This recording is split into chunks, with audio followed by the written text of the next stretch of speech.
Yeah, let's go for it. All right, we're live. We're live. We're off the mark, are we? Yes, we Excellent, are. buddy. Thank you very much. Thank you very much. Morning, everybody. Morning, Daniel. Thank you for jumping on with us this morning, bud. Morning, Gary. I've seen you already in the chat. You're ahead of me this morning, man. You've been them lions off. Beating me in this morning, yeah. Keen. Awesome work. I hope you're well, man. I hope you're having a good week. Keeping active and keeping up with some of the stuff that we sort of mentioned on Monday in the drop-ins. So I'm not sure, Gaz, whether you've actually officially done this course before or not. And then obviously there's going to be plenty of you guys watching it back as well, sort of during the week at times that sort of suit you a little bit better if getting on at this time in the morning doesn't really work for you. Of course, when we're live, it's a really good chance to jump on, maybe have a big crack in the chat, maybe ask any questions you might have, anything that you're struggling with.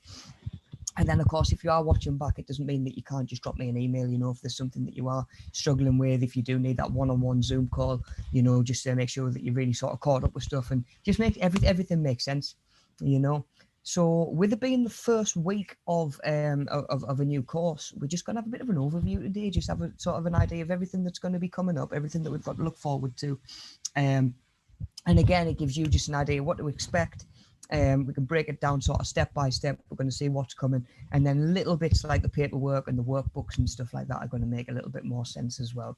Yeah, cool. So the aim for the course that we're doing, we're going to be looking at developing skills, personal skills, not just for employment, but for personal fitness and for your own well-being as well. Because I think now is as good a time as any to be thinking about our own health, our own well-being, our own fitness. Because let's be honest, who's going to do it for us right now? We obviously there's restrictions. We don't have access to a lot of exercise and a lot of ways to maybe sort of get the exercise and burn calories and everything else and all the other good stuff that comes with being fit and active as well. So yeah, just sort of thinking about, right, how can I sort of take it on my own shoulders? How can I sort of figure out where I want to be? And then most importantly, figure out how we're going to get you there as well, because there's not much, it can't be much of a journey if there's no destination in mind, so yeah, we'll get some goals worked out, an idea sort of, and these could be sort of to do with fitness, it might be weight loss, weight gain, how fast you can go out and walk a mile or do the route that you've been doing, around the doors. And they can be personal as well, we're talking just in terms of confidence, organization, all of that sort of thing as well, proper planning, time management. It all sort of comes full circle, and there's so much of it that can apply to fitness as well, but it'll come out and apply to like a work environment, just for example, sort of time management. If your time management skills need a little bit of work, you might find that you're struggling to get time in day to day to actually do the exercise that you want to do, and sort of pursue those personal fitness goals that you've got. At the same time, of course, if you transfer that over into a work environment and your time management skills could need some work, you're probably giving yourself a bit more of a stressful time. I've done jobs before or been put into new roles within jobs, where you think to yourself, this is totally unmanageable. I don't know how I'm meant to do this in like one person's job. And you realize with a little bit of practice, you get a little bit more confidence. And of course, you realize the ways that you can sort of simplify things and just how to do that task in the most efficient way possible. Exactly. There's a little bit trial and error. I remember when I was working in the factory, I used to work on the line, and I got pulled off the line one day and just put into this other room, and it was like, right, we need you to. It was rework, so it was parts that had come off the line, spray painted, that had what we called inclusions. That was like little bits of dust and stuff like that, and they just had to sand them down so they could go on the line and go around again and have another shot. And I was expected to do what, 250 a day or something like that. And you just think to yourself, there's no way I can do this. But with a little bit of time management, a little bit of sort of repetition and chance to get familiar with the job as well speeds it up. But that time management is just so key. When it comes to employment, you might have certain tasks that need doing by a certain time, working to deadlines. I'm sure we've all worked to deadlines before, either in school or maybe additional sort of education that you've done, any sort of further learning. That there's a lot of skills that go into it, and they're so transferable over to the personal fitness side of things as well. So we can kind of deal with both at the same time. It's win-win. Yeah. We can sort of look to improve sort of two aspects at the same time. Instead of repetitions like that, it's like with the mother of learning. So I think that like just repeating a task as simple as it sounds, like it helps you to be more efficient, as you're saying. So I think that the first one you did, obviously you said you were struggling. Well, it seemed daunting, and then after you've done more and more, you start to become kind of, you figure out you find the best way to do it. You get into it more, and yeah, it's kind of, I think, repetitions just one of the best ways to improve at anything, right? It sounds so simple, just doing it again, but it really is like but obviously not just that, but you find faster ways to do it, you find more efficient ways to do it, as you're just saying. So Yeah, normally through trial and error, isn't it, as well? exactly, yeah, exactly, trial and error, you're right, yeah, man. I'll put my hands up and say I'm the first one that always like learns the hard way. Yeah, same. Definitely. Same. Yeah, you do something, or like you say, you leave a bit of work that needs doing to the last minute. No one Rush, and you'll just flap, ever, and you'll think, how am I meant to do this? exactly. Obviously everyone's got different attributes, everyone's better. So some people are better at something than someone else, but like at the end of the day, everyone starts at the same point. You know what I mean? People might have different advantages, but nobody walks into it like a dojo as a black belt. It just doesn't exist. Everyone's a white belt to begin with, so it's like, um, that's just it, really, isn't it? It's like, because when I've started new stuff before, I felt like you do feel intimidated, especially if you don't know what you're doing. But you've got to think that, like any new job, you think, but whoever's telling you what to do, they will want you. Like no matter what, no one starts as a master. Like so, no one starts as a manager. Like you know, they might have the qualifications to be a manager, but they would have started at that point. It's somewhere in the career. You know what I mean? So it's like that's just it, man. It's the same with everything, in a work environment, even with hobbies, skills, stuff like that. It's a saying that I've read recently that sort of stuck with us, and it was the cost of being a master is embarrassment. Do you know what I mean? If if That's if so if, good. I love that. I love if, that, if dude. you're never willing Yeah. to be embarrassed as a beginner, you're never going to be a master. That's And so good. I love that so much because I feel like that is so true. I feel like you need to be, in order to learn anything, it requires a certain amount of humility. That's why if people absolutely, yeah, they don't have that humility, they're not willing to look, you know, naive or like they don't know something. It's really yeah, difficult to learn because if you're not open to doing something wrong, then that's it. Like because if you like we talked about gyms and stuff, um, no one's going to judge anybody. That's all internal. yeah, But people, the way you'll feel, you might feel like people are judging you. If you go in the gym for the first time and you have to ask to do stuff, you might feel a bit like a plum. You know what I mean? But for a yeah, fact, yeah, but that's it. But you're going to learn, and then it's going to become like a second home to you. You know what I mean? But yeah, it defer, and also we spoke about before. That's all in your mind. That anyway, no one's ever really looking at you in the gym ever. But but uh yeah. yeah, the first time you do it, you have to be humble to ask. And I really love that quote because I really believe in that, man. I think. Yeah, definitely. It was one that stuck with me and sort of rang true a little bit. It is one of them things, and nobody wants to go and do something and make themselves look a bit of a dafty, and come away feeling that everybody was just laughing at us, sort of Yeah, thing. I think there's a lot to be taken from maybe learning to laugh at yourself a little bit. exactly. If you can't laugh at yourself, who can you laugh at, really? But yeah, like you say, everybody that's trying to give advice or teach or educate or inform or whatever has probably been in the same position as you at one point, like Daniel says, whether we're talking about a work environment, whether we're talking about in the gym or fitness or group exercise or something like that. Yeah, They're not, more often than not, they're just trying to stop you from making the same mistakes that they've made, yeah. you know? The first time you go to a class, that's always it's the first time you go to a class, you feel so awkward because you think all these people have been doing this for ages, and like if you're doing a Yeah, yoga class or whatever, spinning at anything, and you just yeah, think like, I don't know what I'm doing here. Like, like you look at everyone else and they're so used to doing it, done the class 100 times, but then yeah. after like a while, it just feels normal. It becomes part of your routine. Yeah, and it's funny where sometimes, like, certainly in that situation, if you go to the same class like for a week or 2 weeks, sooner or later somebody new comes in and you don't feel like the newbie anymore, Yeah. and then you sort of realize that everybody's been through that at some point, Mm-hmm. you know. And it is, I guess, and I guess some of it does come from building up a little bit of confidence in yourself, and having the, like you say, just a little bit of humility as well, and just be Totally. open to, don't necessarily see it as a criticism or an attack. It might just be someone just trying to guide, and like you say, just trying to stop them making the same mistakes that you have. Yeah. um or that they have, sorry. Something that you mentioned earlier on that sort of links in really well, buddy, is saying that sort of like everybody who's in a position, management positions need special training for. Yeah.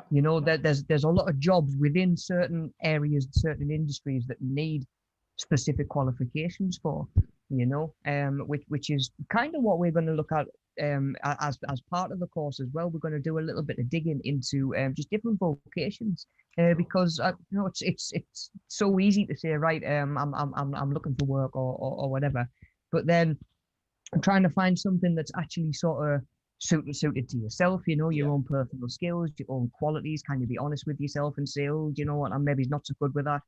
I'm not great with numbers, so a career as an accountant's probably off the cards for me, But that's just one of the things where it's a little bit of self-reflection, isn't it? Yeah. And just being able to say, okay, like, I'm really good at this, I'm really interested in this. How can I sort of pair that up?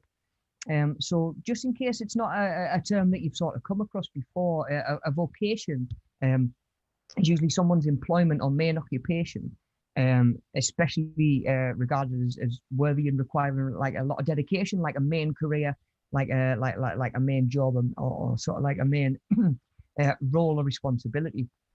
But it's usually an area or something that they feel a good deal of sort of suitability towards, for it to be like a real vocation, maybe something that you're going to chase as a career, Yeah.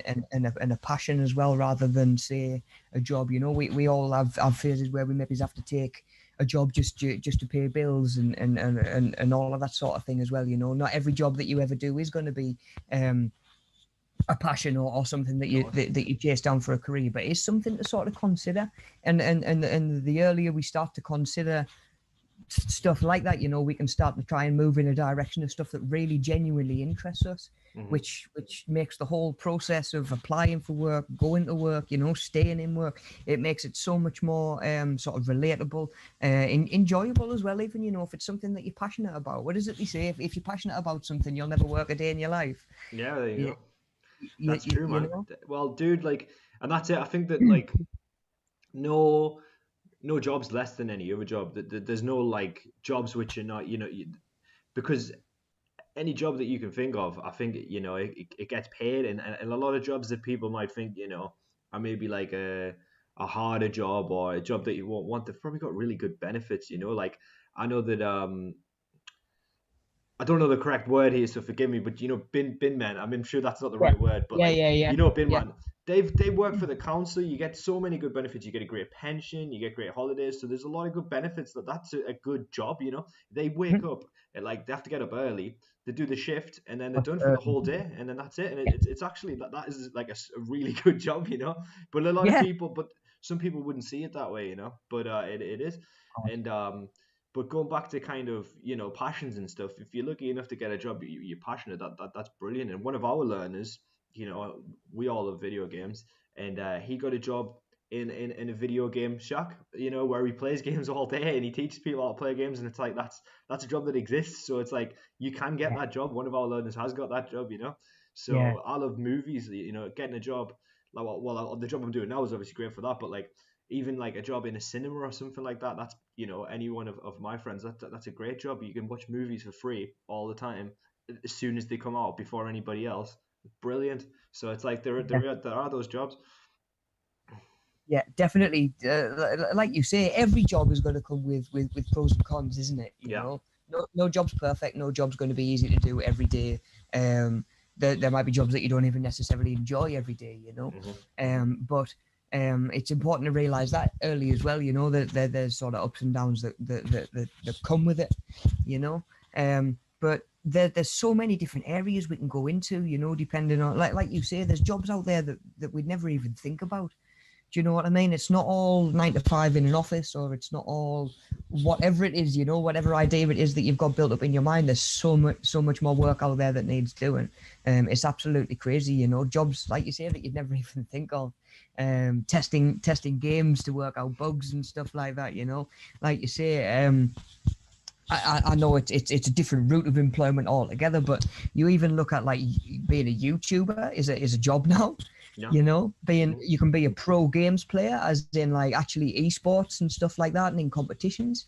But like you say, even some of the more sort of off the radar jobs that you wouldn't necessarily think of, like you say, like sort of like the bidman and stuff like that, they can come with really good perks, so it is just a case of finding something that works for you, which is kind of where we can dig into stuff, and like I say, you guys are going to be going away at some point and do a little bit of your own research into just different areas that might sort of interest you, and then like Daniel mentioned earlier on, we can look at any qualifications that are actually needed to get into that job as well, because a vocational qualification, it just refers to a work-related qualification pretty much, and they're designed to enable the learner to acquire knowledge and skills that are required by what we call the National Occupational Standards, NOS, to be able to perform a particular job. Pretty much, so it's just saying that you've got the skills required to go and do that job. It's the same as saying, if like my personal training qualification that I went away and did really helped me get into gyms and stuff like that, it's not going to help me go and apply for like an IT job or something like that. Daniel will be the first to tell you I'm totally useless when it comes to IT. That's not the place I need to be going, and of course that qualification doesn't transfer over. But what you tend to find is, more often than not, the qualifications will be recognized in different countries as well. Yeah. So if I was to say, look, I've got my level 3 personal training, my level 4 teaching, I'm just take myself off over to Australia for 6 months or a year or whatever and work. Some of those qualifications would be recognised there as well. So you're not pigeonholing yourself into a job maybe that you've got in mind. Like for example, if you see a job in care that requires you to have a certain care qualification, you're not just doing that qualification to get that job. You're doing that qualification because it opens up a route into so many jobs within the same sort of what we sort of call like the same vocation or the same area. It's just what is it they say? It's another arrow for your bow, isn't it? It's just more it's just more ammo to have. The amount of times in school I used to get told, "Oh, do that. That'll look good on your CV." Do you know what I mean? Exactly. You just pad it out a little bit. Yeah, definitely. But yeah, these vocational qualifications are just given the learner or the individual, or in this case yourselves, just proof that you can go to an employer, or maybe it's even insurance that you need to work in a certain area, and say, look, I've done this program, I've been signed off, and my tutor says that they're happy that I've acquired the skills that I need, to go and do it safe, or to do it safely, So yeah, there's lots of different areas that we can look into that we're going to get into in a little bit, but we'll actually we'll start breaking down that slide that Daniel's got loaded up there. Where we are, so that was in fact, buddy, if you can just scroll back to the last one for us, buddy, mate. Yeah, cheers, man. Or go 2 back, actually, mate, if you don't mind. So just while we're doing a little bit of an overview on the course as a whole before we start jumping into any sort of area in particular, so course overview. So there's going to be 4 booklets that we've got, or four workbooks that I'm going to sort of send out as they're required, rather than sending them all out now. 8 weeks time we get to the 4th workbook and you're like, wherever saved that, where did that go, so I'll just send them out as they're needed, and then exactly which one we're meant to be doing, which one we're up to date with, when they just keep hold of them until they're done. If you want to send them back to me when a particular workbook's done, go for it. If you want to hold on to all 4 and send them back at the end, then by all means do. So there should be a link in the description, and Daniel will correct us if I'm wrong, but that link should have all the links to our learner handbook, and anything to do with sort of safer learning, because of course we're all learning online at the minute. This might be the first course that you've ever done online. You might have done courses online in the past. If you've done them before, it's easy to think to yourself, oh, it's just click whatever links are in front of us, and it's a really easy way to end up God knows where on the internet, pretty much. There's so much misinformation out there. It's so easy to see, and it's so easy for people to get it in front of you. We've got to certainly be sort of guarded and be aware what sort of sources we're using for our information. Of course, to access this video, you'll have followed like a link that we've sent you. Obviously, us being a trusted source. But yeah, that's just something to be mindful of, and of course, there's a lot of stuff to be mindful of when we're working online as well. So, all the information to do with that, and even sort of do with just, if you do have any concerns, if you do notice, it might not even be another learner, it might be totally separate from the course.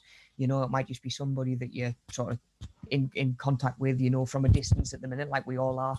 They maybe withdraw, or maybe certainly like quite a sudden and an unusual change of point of view or beliefs and stuff like that. Maybe people do, like I say, do start to withdraw themselves a little bit more. It's just something to keep an eye on, and of course, if you do have any queries, but just bring it to me first of all, and I'll take it from there. But Good yeah, there is point. plenty of information to do with that in the link as well. I think that very good point, Rob. And I think obviously with there being such just an overwhelming, I feel like with people being so isolated, people, they're probably online more. They're probably, using things like social media a lot more. So it is a more vulnerable time, obviously, because people are more susceptible to kind of misinformation and stuff like that. They're not able to go out with their friends like they usually would. So it's a really good point. So yeah, Yeah, just definitely, to echo that. definitely. Yeah. Yeah, so yeah, like we say, all the information or any extra information to do with that, by all means, come to me, or it should just be in that link in the description as well. So yeah, so like I say, we've got 4 units to do on the course. So first one that we're going to do, we're going to be looking at participating in vocational tastes, pretty much, which is a lot more simple than it sounds. It's going to be, like I say, us doing a little bit of research, you guys going away and doing a little bit of your own research and looking into different vocational areas that interest you, what's required to sort of work within them, and can we maybe get a little bit of experience working within them as well. It might be sort of volunteer work, it could be shadowing, it could be anything, just going and it could even be sort of like a temporary position. Yeah. If someone's hiring and say, look, we need a little bit of help for the next couple of weeks or a month or whatever it's going to be, maybe ways that you can go, and opportunities are going to obviously expand as things are opening up again, and it's a good chance to sort of, like I say, I've sort of your eyes peeled and see what's going to be out there, and just get familiar with how we're even going to be looking for that sort of experience as well, because of course that might give you an idea, like, okay, I really find this interesting, I want to go and work with animals, since I've done that, I want to go and work with animals. What qualifications can I look into that are going to get me ready to go and work sort of within that vocation, and it's pretty much what work experience is, like at school you may well have done work experience. Our work experience can be crucial. I was convinced that I wanted to go and work with kids in like a care setting, and I went to actually did the work experience at the nursery that I went to as a toddler. Well, that's crazy, man. Yeah, that was a little bit surreal, to be honest. Yeah, and it was the first time obviously I'd been back since I'd left. And you know what? It just drove home to me. Look, you know what? This might not be for me. Yeah. For whatever reason, and there's no harm in that either. There's no obligation to go and try something and like it. Exactly, and don't force yourself to like it as well. If it's not happening, Yeah. it's not happening. You should never, like, at the end of the day, work, and it's always going to have a degree of difficulty. Like, you're never going to find something that's perfect. It's that's just the truth, and you're going to find stuff that's much more enjoyable than other stuff, but there's always going to be a great degree of difficulty, because at the end of the day it is work. But ultimately, that's a really good point, Rob. If you do something and you just think, I'm really not enjoying this right now, you don't need to force yourself to like it. You shouldn't have to get up every single morning and think, oh, I'm really dreading having to go to work. It's because that's not a life to live. So yeah, that's also fine. Obviously, don't ever, if you really think this is not for me, then that's absolutely fine. Definitely, and like we say, there's so many different industries out there. I would say that as progress, Totally. crossing one up and saying that one's not for me. Do you know Yeah, what I yeah. mean? There's one left or one less, sorry, to be sort of looking through and sort of considering. You can focus your time and effort elsewhere, and you're sooner going to find something that you do actually enjoy. Hopefully, we're lucky enough to have a job as well that you looking forward to getting out of bed every day, and going and tackling it, whatever it is that it's going to be. Yeah. So yeah, just getting our head around some different areas, and especially certain jobs within different vocations as well, because like we're going to look at today, there's different areas, sort of like even working in a gym environment like I have for so long. There's being a personal trainer, which is one lot of qualifications and probably personal skills and attributes that serve you better in that role. But then you've got your receptionist. They're still working in that same environment around a lot of the same certain stuff. But you're potentially looking at different qualifications, different skills that are needed. So just because one job role doesn't suit you doesn't necessarily mean that the whole industry doesn't. Yep. But I think you can get a pretty good idea early doors whether the industry is going to be for you or that vocations are going to be for you or not. And like we say, there's absolutely no harm in saying, do you know what, oh, it's not for me, thank you. I'm gonna look elsewhere. Um, so that's going to be the focus of that unit anyway, and just getting our head around that side of things. And then we're going to be looking at using materials in a practical activity. So we're going to be looking at things such as, even just sort of exercise cards, if we were going to be doing like a circuit training, Yep. and resources that we can use, and of course getting a bit of practice putting those together, and then actually using tools and equipment as well. So again, focusing on the fitness side of things, that's going to be, of course, your equipment, your skipping ropes, your cones, whatever it's going to be. So we're going to be doing that as well. And then we're going to be developing practical skills and techniques as well. So if we can actually spin on to, right, we've sort of covered the next slide. So we can go 2 slides on, buddy, the one we were on originally. Got it. And like I say, we'll just break these down a little bit more, and then we can get an idea just what's going to be what. And each one of these units is going to have its own workbook. Just so everything's going to be kept nice and separate. Vocational stuff's going to be one workbook. Anything to do with fitness will be in another. So when it comes to participating in our vocational tasters, we're looking at understanding job roles in different areas, skills and personal qualities as much as knowledge that's needed for the job. Because, like we say, sometimes you can have the qualification and you might still not be very well suited to the job. You can go and do a qualification, and then you get there and you just realize that maybe you haven't got the patience for incoming phone calls where you maybe's getting it in. It might be customer complaints, and you're getting it in the neck all day long. You've got do you know what I mean? You maybe's revved up and you sort of got your head around working in that industry and in that vocation, and then before you know it, yeah, you're just sick of going into work every day, picking up the phone and getting twisted at. So, it takes a certain amount of sort of like tough skin, doesn't it? You know what I mean? You need a lot of patience to do that job. I know quite a few people who do those kind of jobs, and they're tough ones. Some people thrive at it. They've got really good negotiation skills, and they're good at doing it. But it's tough because it's like taking an earful every day especially when it's not your fault. You know what I mean? They've got a problem with the service. It's not directly related to you, but they are complaining to you. And whenever they're talking about the company, they're saying it to you. You did this, you did that, and it's like technically, it's like that person just works there. You know what I mean? Like, yeah. So it's a tough one, but once again, it generally that can be pretty good. It can be a good job, get lots of bonuses and stuff like that. There's always good like incentives. Yeah, But definitely. Pros and cons. It's just a yeah. case of your own personal skills, your own personal qualities.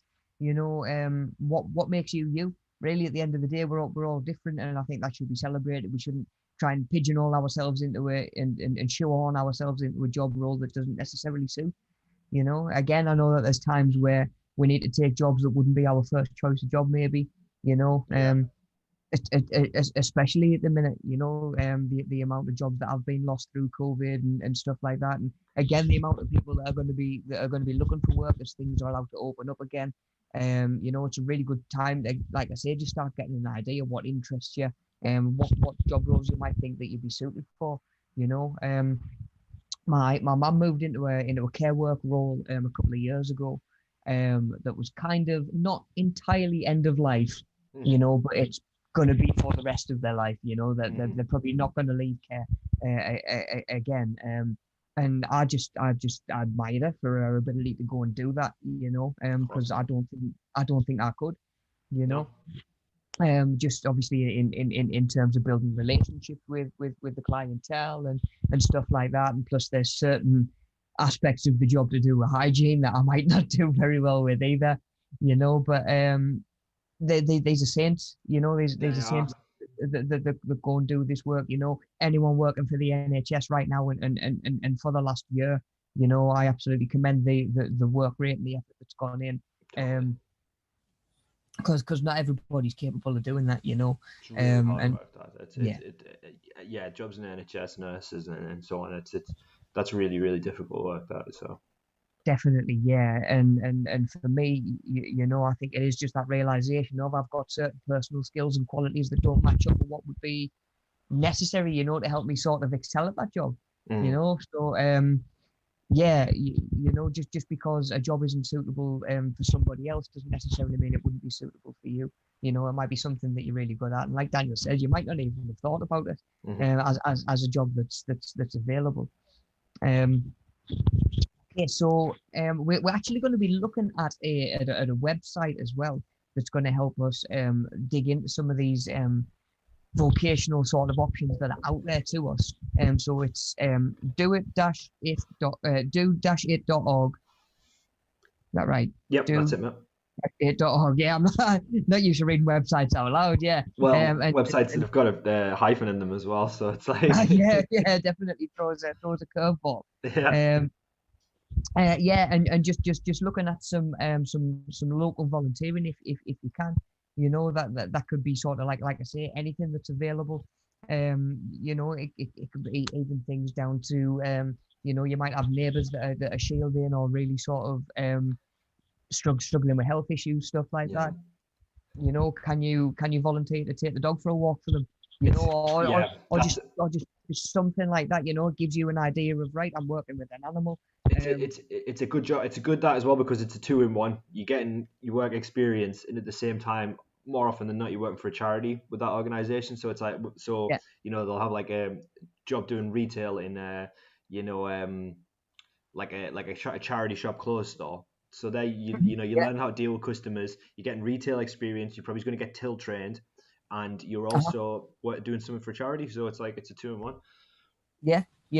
Like you say, win-win, and then you come away with certain experience that you'll always have. Then Yeah. you know you've kind of, it might not be official training in the sense where they've sent you out the door with a qualification, but you know you've developed skills and you've had information passed down to you that you can then take to other jobs, Swear you know, or to other options. Yeah. any job that you apply for in look some of the biggest employers right is supermarkets right if you're getting any job as the Tesco's anything like that they're all going to ask you if you're till trained and if you say yeah I am then you know if you've got experience from that then brilliant that puts you ahead of the curve already.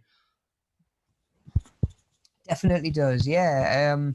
Like you say, it's just something that you can take elsewhere, you know, and that's not that might actually give you an advantage, certainly in through like the hiring process.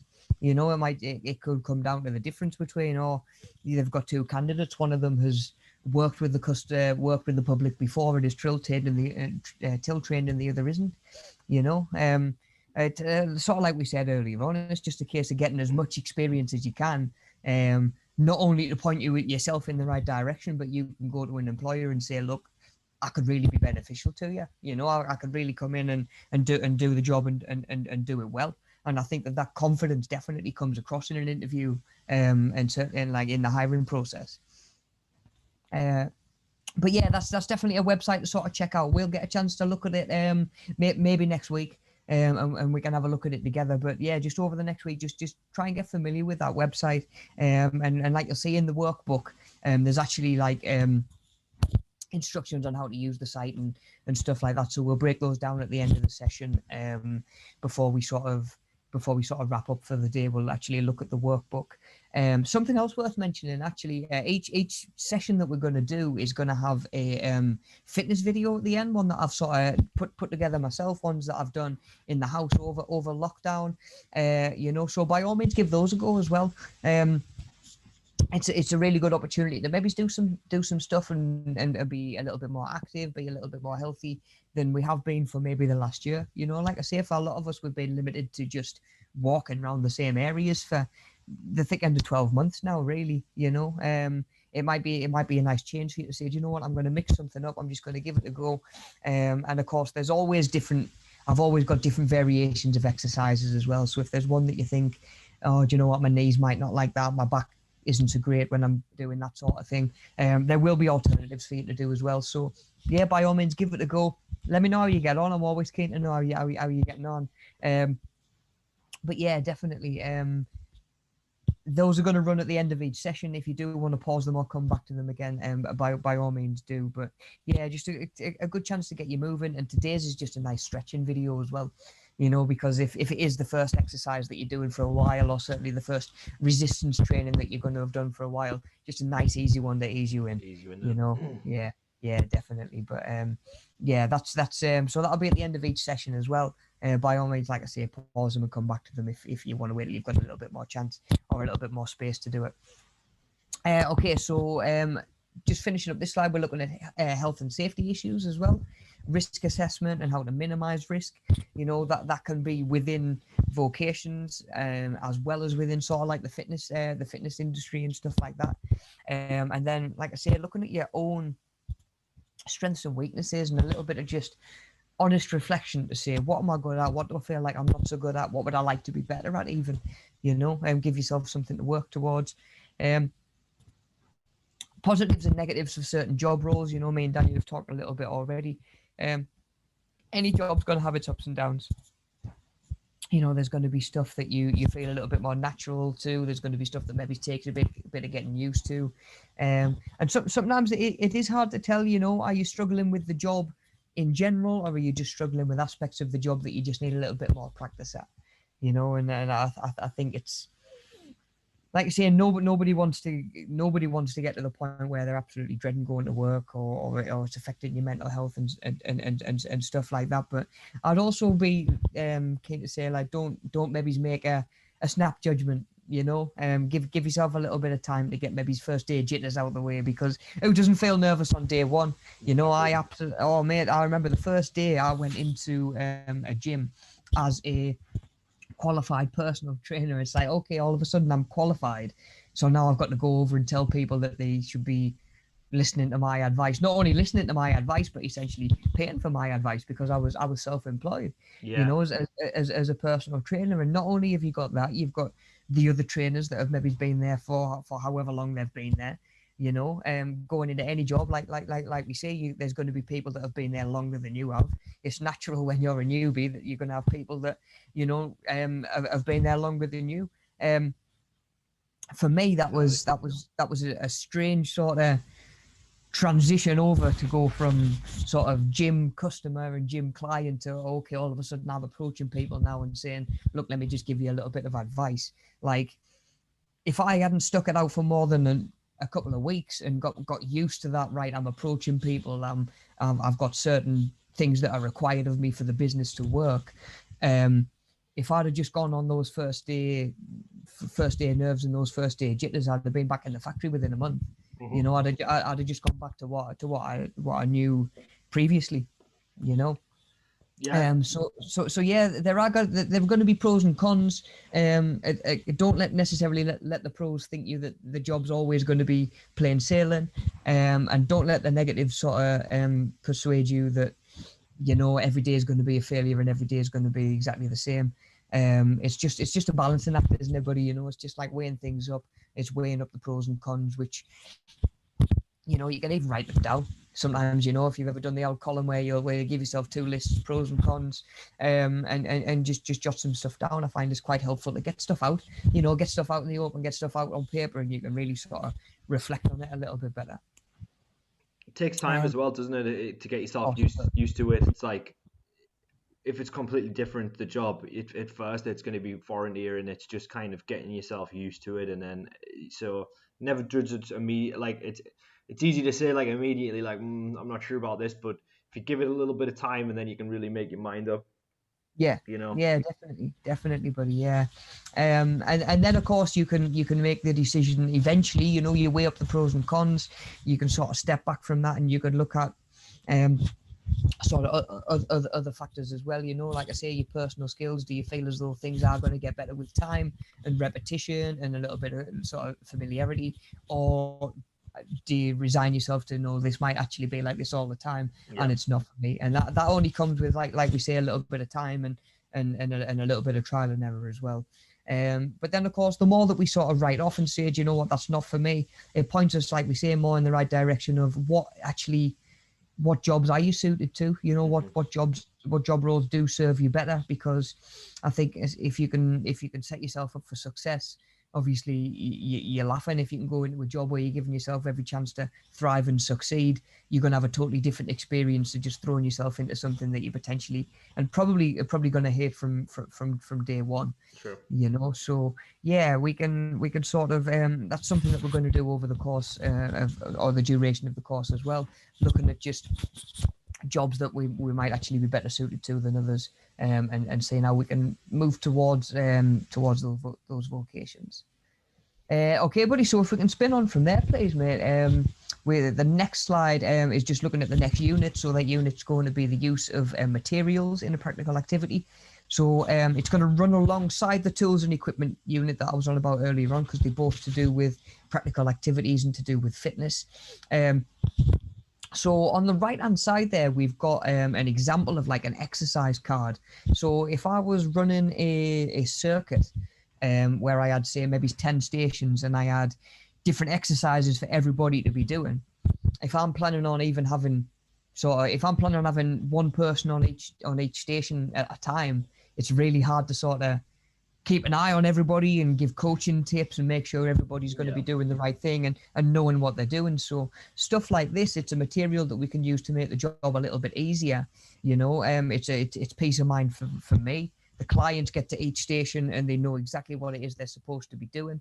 You know, so just for example, what we've used here would be one for a shoulder exercise, or for the deltoids. So it says standing with your feet shoulder width apart. So you get yourself in a position, dumbbell in each hand, nice and straightforward to follow. Dumbbells to head height, elbows out and about 90 degrees. That's going to be your starting position, yeah?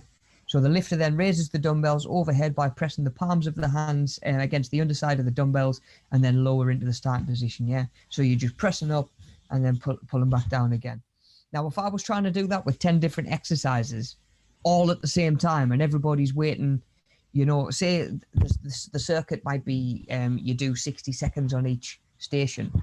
You know, you might have waited 30 seconds before I've even got you to tell you what you're supposed to be doing, you know, depending on what the exercise is. So you're actually spending half your time in the class stood waiting, you know, stood waiting for the guidance that you need, or, you know, a little bit of instruction that you need to do whatever it is safely and with confidence, you know. You might have been demonstrated the exercise, because what I used to do, I used to go around every single circuit and actually demonstrate each one. You know, but by the time you get to that station, it might be the 10th one that you're doing. You get to that, it's the last one. You remember vaguely that you've got to pick the dumbbells up and push them above your head. But they might, you know, where do your palms face? Do they face out? Do they face in? What bend should your elbow be at? This actually obviously takes away a lot of the guesswork or the uncertainty. You can get there, you know. You might have had 20 seconds to rest in between each circuit. You might spend 5 seconds walking to the next station, and you've got 15 seconds to have a read through. What is it that you're meant to be doing? So then you can do the 60 seconds sort of with intensity and actually push yourself rather than just standing around not knowing what you're supposed to be doing. You know, so we've got which exercise what muscle group we're working in the top left. We've even got maybe in the very top left, we've got what number what number exercise on the course or the circuit that is, so you keep yourself right, so you know where you're going. Or the amount of circuits that I've done over the years where somebody's just accidentally skipped one out. You know, they didn't see that one round there. and you get to the end and you've got half the class saying, I've still got one circuit or like one station left to do, and everyone else is saying, oh, I'm done. It adds to a lot of confusion. So yeah, even just little things like having them numbered. You've got the name of the exercise, so you're building up that familiarity. So sooner or later they don't need the card. You could just maybe write down standing military press, and that person knows what they're doing. And when they've had that much sort of when they've had that much guidance and that much instruction, they can maybe come away and do that by themselves as well. Maybe they're not in your circuit class and you just see them in the gym coming in their own time, doing an exercise that they've done and got familiar with through the circuits that they've been doing. Yeah. Without certain sort of coaching points and that little bit extra information, that person might be somebody who comes in and uses a treadmill forever because they don't feel comfortable going and using a different bit of kit. Whereas I always found classes and group exercise where they're getting that little bit more attention was a really good way to build up confidence in certain exercise. And like I say, that person might then feel more confident going away and doing it by themselves. We've got at the bottom there, we've got the dumbbells, so we know what kit we're looking for. So if by chance one of them's rolled away, hang on, there should be two dumbbells there. Where's the other one? I need to go and find that before I get started. And then safety tips as well, just ensuring that you use a weight that's kind of comfortable with you, challenging but comfortable, just so you can lift with good form and minimizing your risk of your injury as well, and it says even especially to the back, because if you're standing and doing any overhead pressing movement, the inclination is going to be to kind of lean back over, sort of lean back, get your chin out the way of the bar or the dumbbells or whatever it is, and you can actually really overcompensate with your back and end up doing more harm than the exercise is doing good, and again, if I just put 10 stations out and said, right, off you go, people are going to end up picking up injuries and stuff like that because I can't possibly watch everybody at once. I see that with military press as well, where if it's seated military press, where people start to push the back out more to try and like lift it, it's like, and then they're like, like doing a bench press eventually. You're pretty much horizontal at one point, but again, it comes from, are we just trying to move the weight from A to B, or are we trying to think about the muscle moving from point A to point B? Are we stretching it through the biggest range that it'll possibly go, and making sure that it's working in the way that we want it to, but it is easy to just end up in the habit of saying, right, this looks vaguely right, I'm just going to move it from here to here, and you might actually be putting strain on muscles that you're not even trying to work. Which again, this exercise is saying to us, or this card is clearly saying to us, we should be feeling this in our delts and our triceps, which is our shoulders and the back of our arms. So if you are doing that exercise and you feel it in your lower back, you can say to yourself, okay, something's not right here. I'm not doing something right. Has my instructor got 2 seconds to come over and maybe just give us a couple of tips or to make sure that I'm doing it okay? And again, without certain information that's just on these little cards that don't take much time to knock up, that person's avoided a potential injury, so they're now consistently coming to the class rather than missing the next 3 weeks because they've hurt their back, because consistency is key when it comes to anything, to be honest, personal goals, personal skills, anything like that we're trying to work on. It can even be within the gym, weight loss, weight gain, improving performance. It all comes from consistency and actually sticking at stuff and making those little baby steps. And if we're not doing stuff with the information to be consistent with it, do we hurt ourselves in the meantime because we didn't have the information that we needed to do an exercise safely? Are we going to end up actually missing time and it's going to be counterproductive? Not to mention at that point, you've got gym customers and clients potentially missing out on a membership they're paying for because they're hurt. I only wanted people to get the most out of their time and their money and their memberships. Like all instructors and gym instructors should really. So again, if you can keep people off the out of the physio room, that's half of the game, isn't it? Prevention's better than cure. Exactly. And of course, when it comes to fitness, what a lot of us are doing, we're not training for the Olympics, we're not training for big competitions and stuff. We just want to feel better day to day, and we want to move well, and we want to not have injuries. We want to not throw our back out, getting out the car, or getting out of bed or something like that. Exactly, we don't want to we're not trying to pick up injuries. We're not trying to pick up injuries in the process. Can I ask Rob, as a trainer, would you ever it must be hard. I don't know. Would you ever tell someone that you think a weight's too heavy for them? Because Yes. you understand, like, obviously people would be like a bit prideful about that well, I can imagine at least. But Oh, so mate.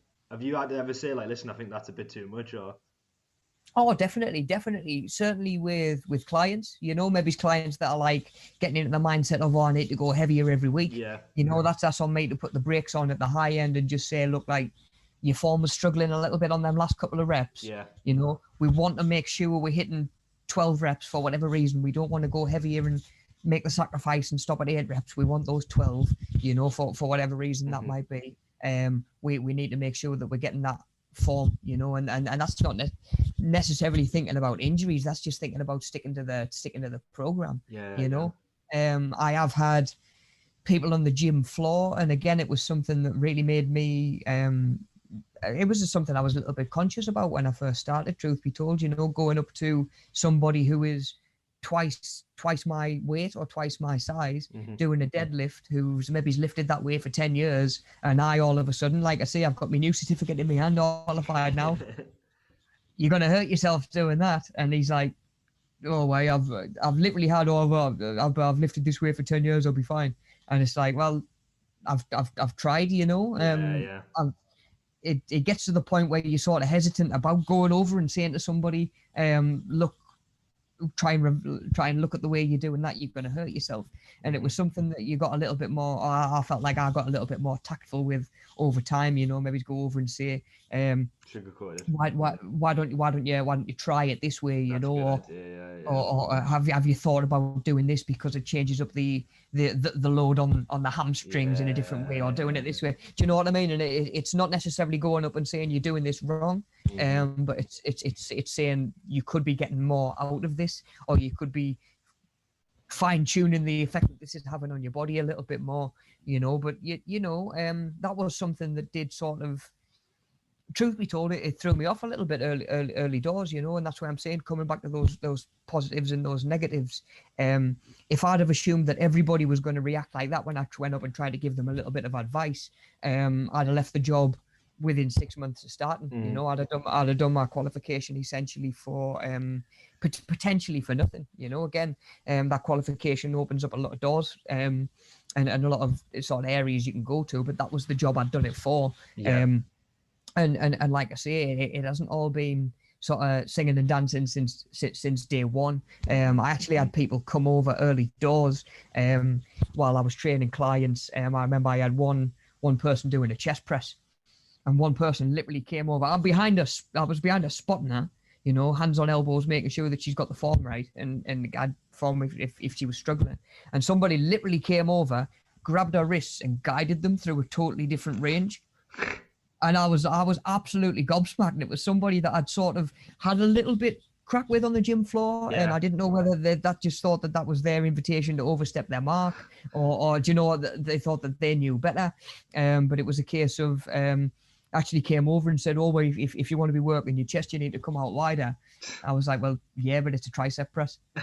You know what I mean? We need to be narrower. We need to bring them triceps in a little bit more. And he never did it again. Do you know what I mean? Yeah. He never came back and did it again. But again, if I'd have taken that on myself and said, you know what, that feels like a little bit of an attack. I'm a little bit conscious, like I say, he's maybe twice the size that I am. It would have been easy to just talk myself out of it, Yeah.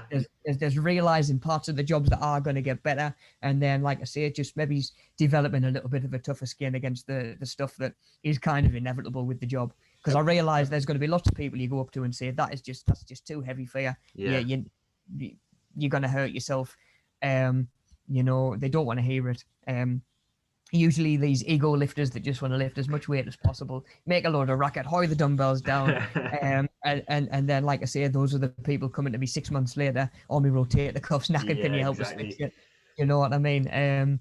So yeah, it comes within that role, and that is something that we're going to look at in a bit of time as well. What's expected from a gym instructor, but it would have been all too easy to shy away and not do that in future, and just Yeah. not go and try and interrupt anybody, because at the end of the day, I'm there to work with my clients. He's obviously, he's not a client. He's got no interest in being a client Yeah. if he's not going to listen to any little tips that I give him. But I just couldn't stand there and watch somebody potentially hurt themselves. Someone you like know? that, though, I think that's even worse than someone who's just starting, because someone who's just starting, you can drill good form into them. But if he's been Yeah. training with bad form for 10 years, how do you train that out of someone? Because if the body's so conditioned to it by then, it's like, Definitely, it's exactly the same as like what you're saying about repetitions when it comes to habits and behaviors. Like, there's a reason that we call them repetitions in the gym as well. And the more you do it, the more it gets reinforced, whether you're doing that right or wrong necessarily. The more you do it, certainly in exercise wrong, the more your body learns to just move in that way. So yeah, it's harder to train out bad habits and get someone to train right who's trained wrong for a long way than it is to just take a newbie who's never lifted a weight before and get them lifting right. So I've had people, come in for their first PT session and they're so conscious, oh, I'm such a newbie, you'll have to bear with me. I say, that's a good thing. You've got no bad habits. You've got sponge.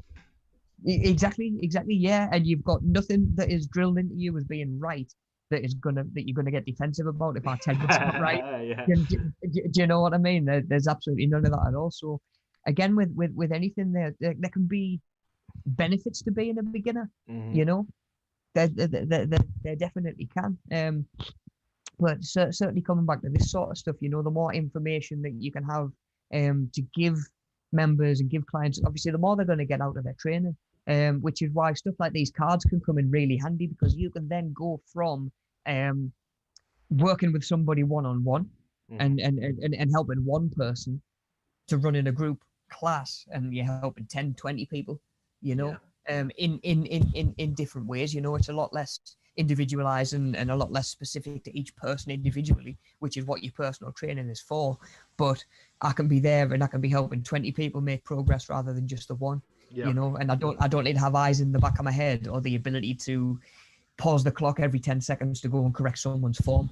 Yeah. So yeah, what we're actually going to do when we get to this unit, we're going to be looking at planning and designing between 5 and 10 of these circuit cards ourselves. Looking at specific bits of equipment that we can use. What safety tips do we need to think about when we're considering those?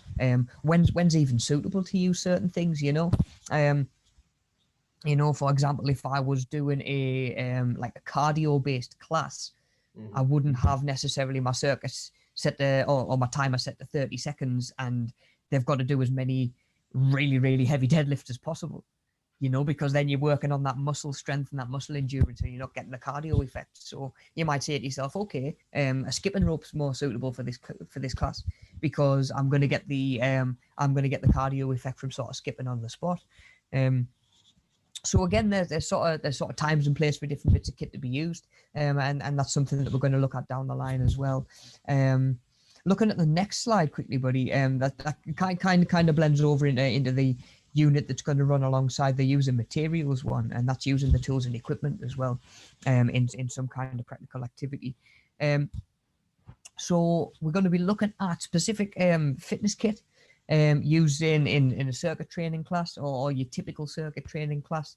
When it comes to circuits, there's not really anything that you couldn't use in the right sort of scenario.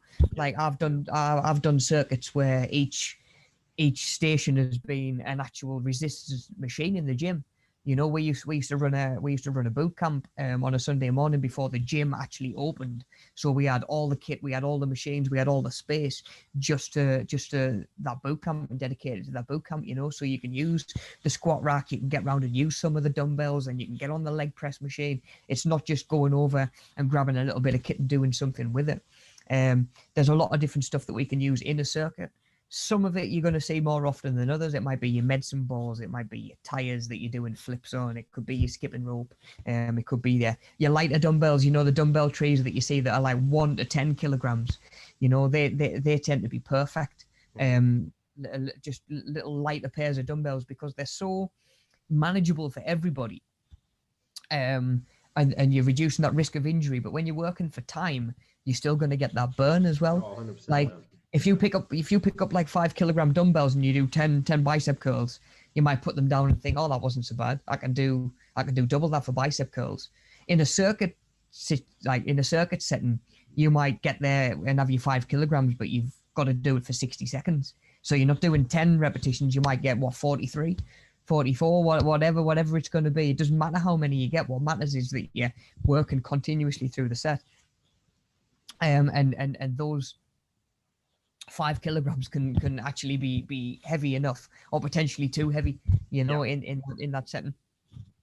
It's not very often I would go and get a pair of dumbbells upwards of certainly 15 kilograms, so You'd be knackered. well, yeah, honestly, but that used to obviously keep me a lot busier as well, sort of running weights backwards and forwards and stuff like that. What used to get me at the end of the day was cleaning or tidying up the gym floor and just weights either left on machines, on barbells, or on the floor. And it's like, oh, I'll just get these then, shall I?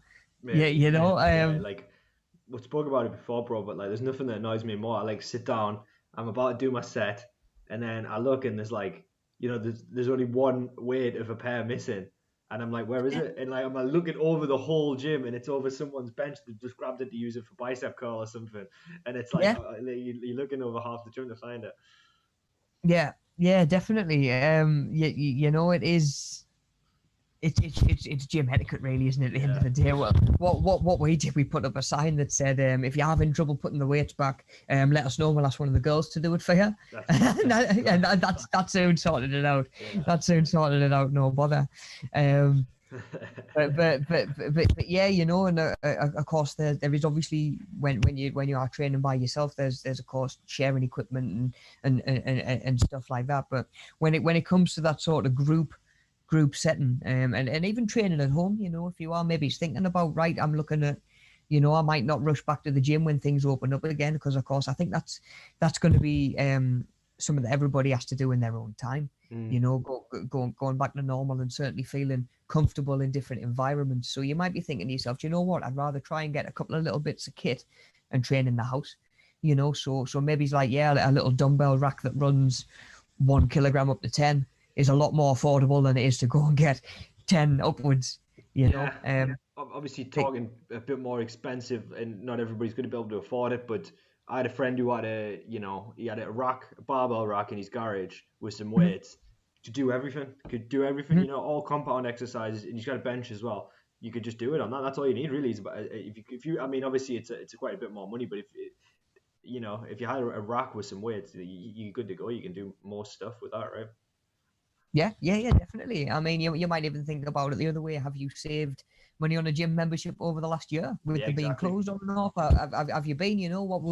Some gyms are £20 a month. That's probably quite low end as well. £20 a month. That's 240 quid potentially saved over the last year with gyms being closed. That's how he broke it down. He said that because he said him and his dad both goes, that's 2 memberships, right, for a full year each. And then obviously they're going to be using it for however many years. So it's like, you do end up saving money. Yeah, you can, and you can get bits of kit that are really sort of versatile as well. You don't need the £2,000 leg press machine and then the £2,000 chest press machine. You just need a barbell that you can do squats with and bench press with, really. You don't necessarily need all that fancy kit, but what you do need, of course, is the information on how to do those exercises. True which, as we're putting together our own circuits and our own circuit information cards, that's something we can even think about. Maybe stuff that you might be able to do by yourself. Can you start to get familiar with kettlebell exercises? Because you can get kettlebells quite versatile, and you might get one that's maybe like a little bit lighter, like a 5 kilogram or 4 kilogram, and you might be able to get one that's a little bit heavier, like an 8 or a 12, and those will do you for pretty much anything. Like you say, you can do pull-in, you can do push-in, you can do legs exercises with them. The right bit of kit will go a really long way. What used to get me in the gym was people would come up to me, and if you ever seen like the cable machine in a gym, people would say to me, oh, what exercise do you do on them? And I'm like, that is so kind of the flip side of the way that we should think about that bit of kit, or kit in general, because it's a case of, it's not what you should be doing. It's a case of all the different ways that you can use it. Yeah. Look at where the resistance is coming from, what range the resistance is coming from. So on the cables, it might be for anyone who's not seen them, it might just be like literally a cable on one side, a cable on the other. They might have separate handles where you can adjust what height they're going to be at.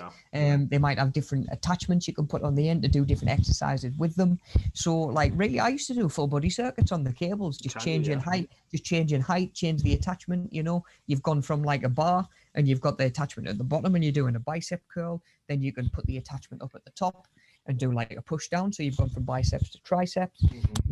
There's all sorts of different ways you can use them. So think about it as, how can I make this bit of kit work for me, rather than how is this kit requiring to be used? Because I've even seen like the what was it? It was the there was one machine. It was a back extension machine.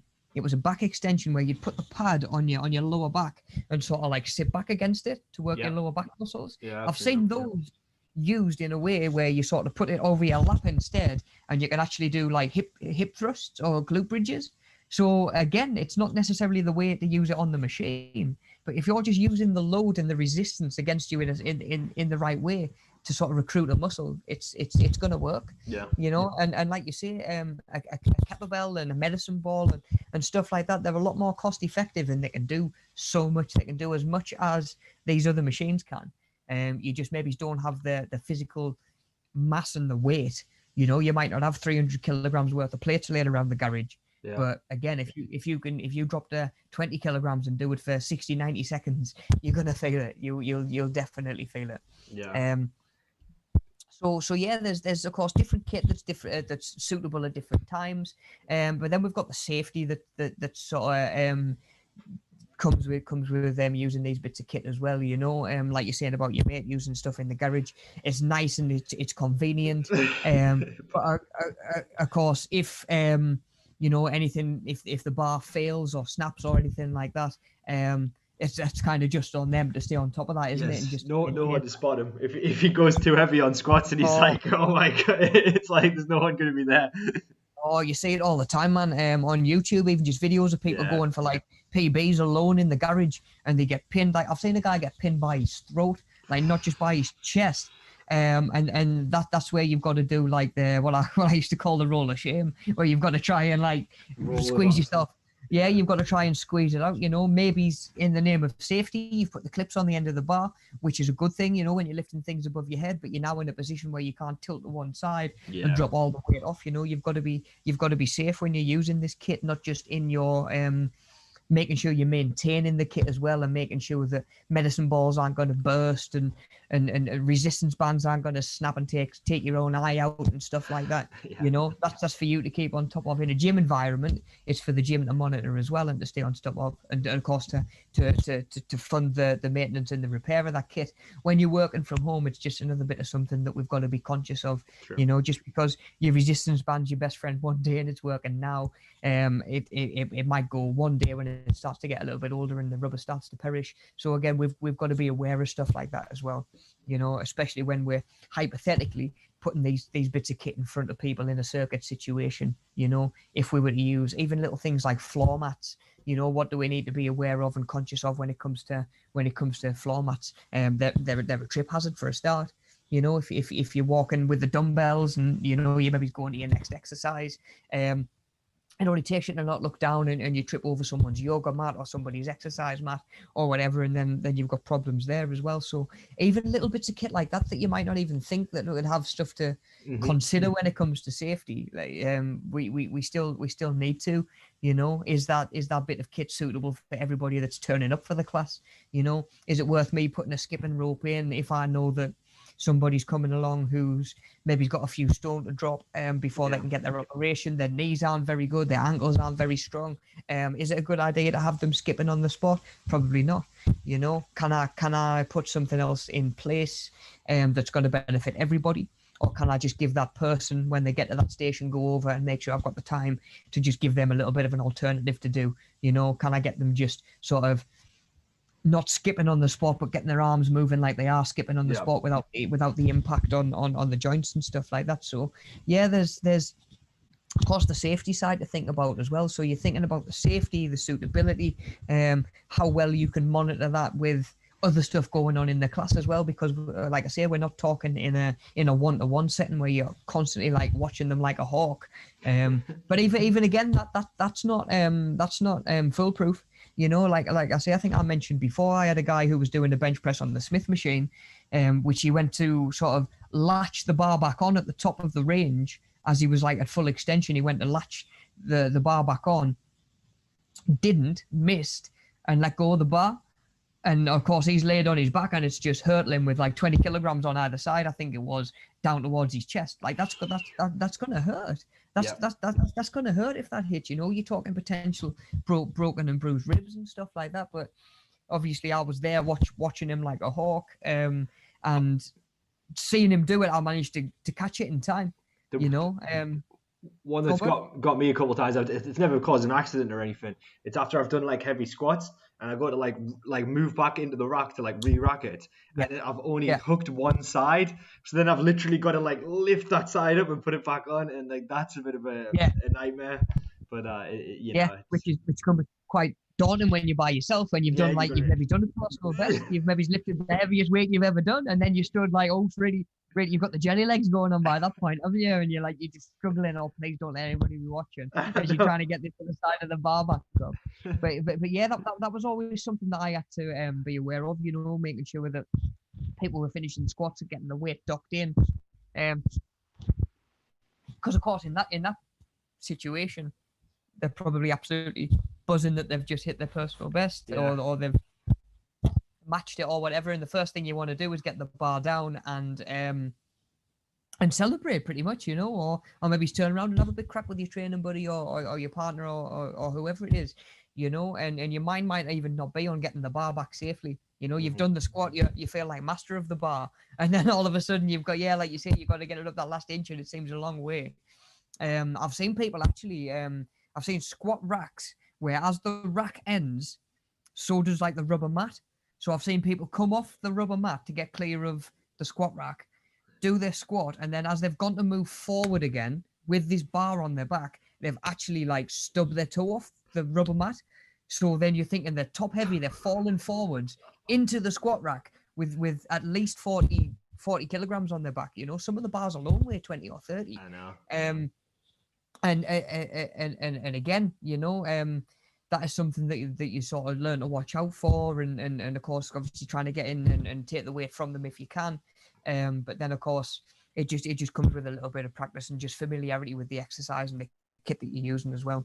You know, so there's nothing to say that just because you've done squats in the squat rack in one place that it's going to be exactly the same somewhere else, because it only takes something like that, you know, and all of a sudden, like I say, that is literally all it took for them to be essentially falling over with a barbell on their back, you know, which you don't want at all.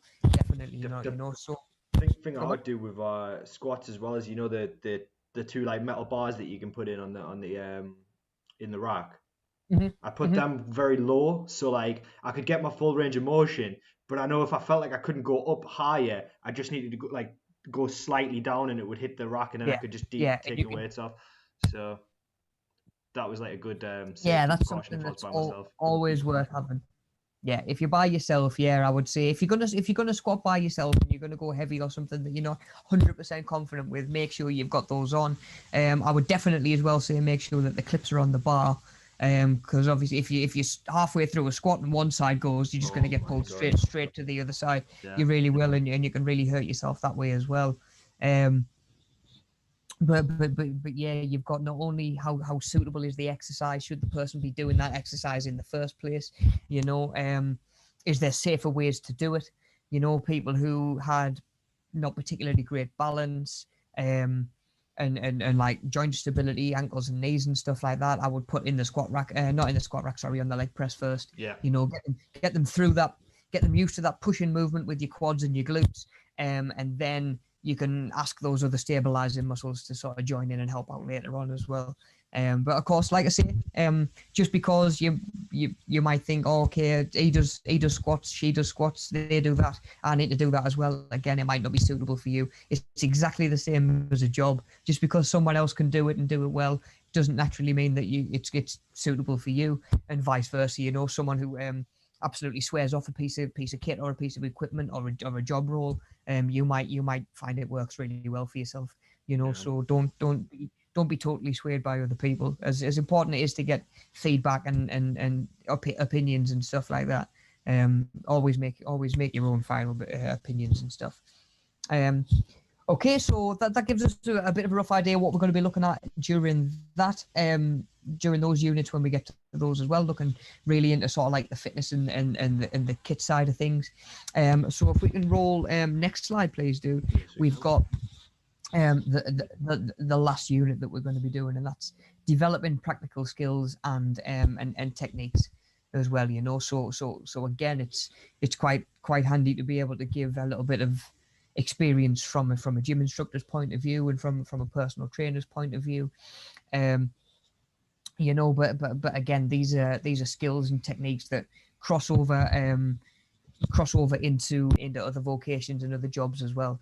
You know, you might be talking risk assessment, you might be talking about working with individuals, public, customers, potential one-on-one clientele, depending on what job it is you're looking at doing, doing the job safely as well as risk assessments and stuff like that, you know, as well as what's expected from yourself. Because I think in whatever role, I think you should have a good idea, a clear idea what's going to be expected from yourself. And I've just seen Charlotte's getting in the chat. Moaning. Thanks for dropping in. We just getting caught up on just everything that we've got to look forward to on this level 2 course that we're just literally starting off with today. And just looking at how personal skills, personal attributes, and stuff like that transfer sort of across different jobs and different vocations and stuff like that. Now, sort of like I was saying, it's important, I think, to have an idea of not only what you expect from yourself in a job, but it's important to know what's expected from other people as well. You know, sure. your employer, you know, your colleagues, what do they expect from you? You know, how realistic is it that you can sort of match up to that, and deliver what's kind of being asked. And again, that just gives you an idea of sort of job suitability and stuff like that as well. But yeah, during that unit, we're going to be looking at, from the fitness point of view, you know, and certainly from a personal experience point of view, we're going to be looking at, like I say, just how gym instructors and fitness professionals should be conducting themselves, induction process, you know, what we would expect through that, because that is something that, you know, even within other jobs, you might need to have an initial sort of assessment with a customer or a client that you might be working with, you know. Again, buddy, I know you've done sort of like even just like the video editing and stuff like that. I'm sure that comes with like a one-on-one, almost like a consultation, isn't it? You know, what's expected on the project, what's expected from you. You would then honestly assess whether you could deliver that or not, which is the whole point of a consultation. Like I've had consultation with clients or potential clients over the years, where it would have been all too easy to say, right, I'm going to sign you up, come with me, thank you, that's another client for me to be doing, it makes my business look great. But I would get the vibe from somebody that they might be better suited off with that trainer over there, so I would send them over there, you know, go and speak to so and so. I'll relay a little bit of information to you, and it helps you deliver a better service as well. Sure. You know, it delivers a better service to the customer and to the client as well. It's not a case of, oh right, they just want my money. They do actually want what's best for me, you know. Someone who really wanted to work on building mass and strength, you know, I could get them there, you know, but it's not the main sort of training that I do, so it's not as close to home. So they might be better off going with somebody who lives and breathes that sort of training, you know, and vice versa. They want someone who wants to work around injuries and just feel a little bit better day to day, work on their nutrition, work on their lifestyle. I've had people referred to me, and the consultation's a big part of that process, isn't it? Yeah, exactly. You know, like I say, buddy, I'm sure you'll have been, you've done. Yeah, of course, man. Yeah. You know, sort of just having a little bit of like I say, just get an idea what's expected from you, and honestly, coming back to that self-reflection side, we expect that of ourselves, and can we deliver it? I mean, yeah, I mean, in video, there's like, I'm obviously a videographer. That's like my background, and it's well, it's like holistic in the sense that I do filming, editing, sound, cinematography, like all do that. But something that's not really my forte is motion graphics and animation. Mm-hmm. So it's like there's times when people might want a certain thing, and I can give them basic motion graphics and basic animation, but it comes to a point where I'll have to refer them to Haytham because that's something he specializes in more than me. So I might have to say, okay, we're going to refer this to Haytham, who'll be able to assist you more with this, or and yeah. So it's the same with learners as well. Sometimes if a learner wants Yeah. something to do with After Effects, Haytham's going to be able to accommodate for that more than myself. Well, that's exactly it, isn't it? I mean, that's a really good example. If someone comes to me and asks anything to do with like the digital side of things, I know exactly where to refer them to. You know, be it from, of course, developing and understanding myself of right, okay, that this is where I can direct other people to. This is what we have available beyond just what I'm doing. It comes from spending a little bit of time, but I think it's a skill as well. It's a skill to be able to have that self-reflection to say like, right, I can provide that, or somebody else might be able to provide that. Let me direct you there. You know, Yeah, because either way, you've done your job, haven't you? if You I know, can give any you're putting that client in the best place. exactly. If you're totally right. If I give any advice as well for anybody with if they ever do become self-employed or that you know they're in a position where they're working with clients, regardless of whatever occupation it is, for the most part, I would say be honest about your skills as well. Like don't like in the past when I was first getting started, I was so like just buzzing to have clients so that I would say whatever they asked for, I would say, yeah, we could do that, no bother. And then when it comes down to it, if you're struggling Mm-hmm. to deliver that thing that they're asking for because you don't have a specialty in that area, it can be a nightmare because they think they've had certain expectations of you and you can't deliver it ultimately. The client as well, and that's something that over time that I've improved in myself. Like if they ask a certain thing of me, I'll tell them straight, because you'd be like, oh, okay, you just got to be honest with them. You can't say, we can do that and then think about cross that bridge when it comes to it because ultimately, if you're delivering a product for them that they're not ultimately satisfied with, then it's not great at all. But so I would just say like, oh, I'm not really, graphics isn't really my specialty. We have someone who can help with that, and we'll try to do that. But it's just ultimately being honest because Yeah. stuff like that's happened in the past, and I remember yeah, it's just a nightmare. So yeah, I think being honest as well and saying that you think this person's going to be more suited for that, or we don't really specialize in that, to be honest. So Yeah. Because it goes a long way. Because then that person knows if they come back to you in the future and say, "Can you deliver this?" and you say yes, they know that you can. mm-hmm. They know that you can. There's not that case of right. Well, you said you could deliver before and it didn't work out, so now I'm dubious this time. Yeah, I'm going to go elsewhere again this time. Whereas, really, just like you say, just be sort of honest with yourself and communicate that to other people as well.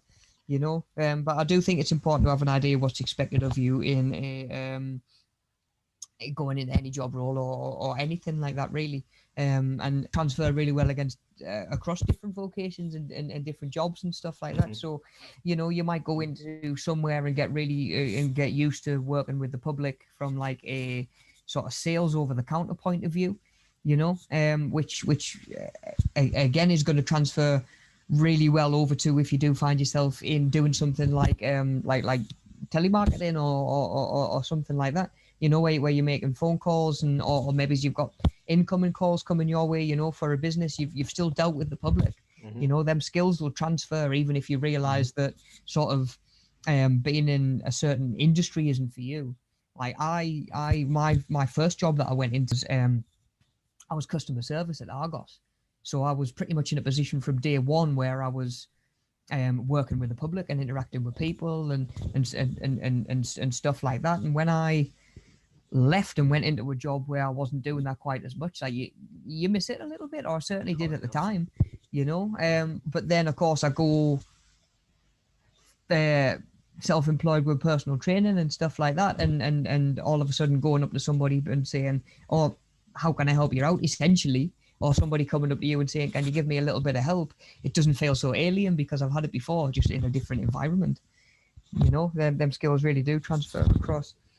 Okay, cool. So It's true. I think that does us just for all the different units that we're going to be covering over the duration of the course. And just we've got a couple of the guys in the chat as well. Just interesting to see what we can get between us for this next little bit. So if we can spin on to the next slide, please, bud. Can do. I feel like them doing the daily briefings. Next slide, please. Okay, so we've got. Okay, so like 2 seconds, man. Yeah, no worries, buddy. Okay, guys, just while Daniel shoots off. Yeah, so as I sort of mentioned earlier on, and again, just to sort of catch you up if you did miss that, we're looking at these different vocational areas and sort of routes that we can go down when it comes to, especially when we're looking at work or looking for work. Like I say, especially as things are opening up again, and just putting ourselves in the best position possible, really. So there are a lot of different areas we can go into. Just just for example, we've got hairdressing, we've got IT, we've got digital media side of things, closer to what the sort of thing that Daniel does. We've got business, childcare, social care, which, two totally different things. Retail and customer service, health and fitness, a big one for myself that I've obviously worked in for a while now. And then engineering and manufacturing, which again I sort of dabbled in, did it for a little while, realized that maybe it's not the industry wasn't for me, but the job role that I was doing within the industry wasn't for me. Being just in a factory, like on the line, I was a little bit struggling to just sort of stay still, to be honest. Whereas for other people, that is an ideal sort of job,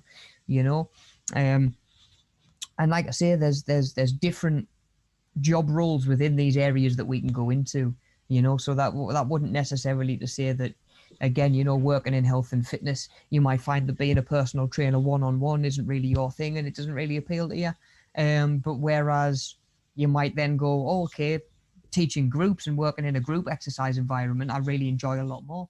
I might do that, which is where you end up with, I've known trainers and sort of professional healthcare professionals over the years that only do group exercise because they prefer it. At the same time, I've known stuff that only do one-on-one. Like I swore blind for years that I would only ever do one-on-one, and that was all I ever really wanted to do. Again, there was a little bit of a lack of self-confidence in my ability to sort of manage a room of 20 people. I've always thought myself better at working with somebody on a one-to-one level and developing that relationship, but it's not for everybody, and I actually I was looking to pick up hours covering a local gym, and the owner had said, like, if you're willing to teach the Sunday class, I can pay you all of Sunday to watch the gym and I can have Sunday off. So it's kind of like a win-win, but you've got to get yourself in the headspace of, right, you're going to be coming in and teaching a class for half an hour, and then the rest of the day you can fit your one-on-one stuff in anyway. And I did that. I still remember the first one I went and did. And I was nervous as they come. And then afterwards, it was a case of, do you know what? I'm glad that's out the way with. And it got to the point where I wouldn't say I even preferred one over the other in the end, but I certainly came to enjoy teaching the groups as much as doing the one-on-one stuff as well. It's just a totally different energy, it really is. So, and that applies to different fields as well, when it comes to stuff like digital media, like I know it's a little bit more familiar to you, buddy, just because one role or one job within that vocation might not feel suitable for yourself, or you might think, oh, do you know what, I can't stick at this isn't for me. There are other roles that you could maybe go away and try. Yeah, for sure, man. So that is something that we're going to be doing as well, and you guys will be going away and doing by yourself, where we're going to be looking at certainly different roles within certain vocations that maybe do require different stuff, where one might be suitable, whereas another one wasn't. Okay, so if we could just spin on to the go next slide, buddy. We've started to fill these in a little bit, so we're actually starting to get an idea of jobs within vocational areas. So instead of just saying hairdressing, we're now talking about, okay, being a stylist requires certain qualifications and certain experience and of course other jobs, the person who's doing like the shampooing or dyeing, stuff like that, your color technicians and stuff like that. Totally different jobs. Sure. Totally different roles day to day, different expectations. You might find that cutting hair isn't really for you. It just doesn't interest you. But whereas putting the dyes on and managing that and sort of dotting between customers who maybe, I need to check over here. Does this need to be washed off yet? Does this need to be washed off? That might be something that you might get a little bit more out of. So again, just because one doesn't feel right doesn't mean that the other doesn't. And it's probably worth mentioning as well, like if you find one that really works and you like, don't limit opportunities to try other stuff. Do you know what I mean? Like maybe stick at the one that you feel really, really passionate about and really close to. But if the opportunity comes to, say, if you are a stylist and the opportunity comes up to go on a color technician day course or something like that, why not? Why not? It's a little taster. Just because you like one thing doesn't mean you won't like something else as well. When it comes to like IT, we've got software developers, we've got project managers, digital media. It could be the marketing side of things. It could be a social media sort of specialist, or it could be like you say, buddy, like sort of a videographer sort of stuff. Again, some of that might come back round into marketing and social media material. It's almost like a role within a role, isn't it? A job within a job. That's it, man. Sort of like when I was working at the gym, I would need to do certain things like getting pictures of like the gym's own clothing wear and stuff like that, and making sure that those were provided to management to put on the social media. So again, I was a health and fitness instructor that was needing to kind of do some sort of digital media stuff on the side as well. Well, yeah, yeah, man, and that's it. It's especially the smaller the company, the more the roles get spread out. So like obviously at your gym, I'm sure there was someone managing the social media. They might not have been. They may have been like a social media marketing guy, but they might not have. They might have just kind of been chipping in. And are you saying that you were kind of doing a bit of that yourself? So it's yeah. Yeah, truth be told, it was one of them things that when I started there was someone whose job that was, and then that person left and didn't get replaced. So it became our jobs. It became our jobs. But still, it's like at the time it might be like, oh, I can't, we've got to do this extra stuff now, and it's a nightmare. But like, it's still more experience as well. Obviously we're going back to the pros and cons thing.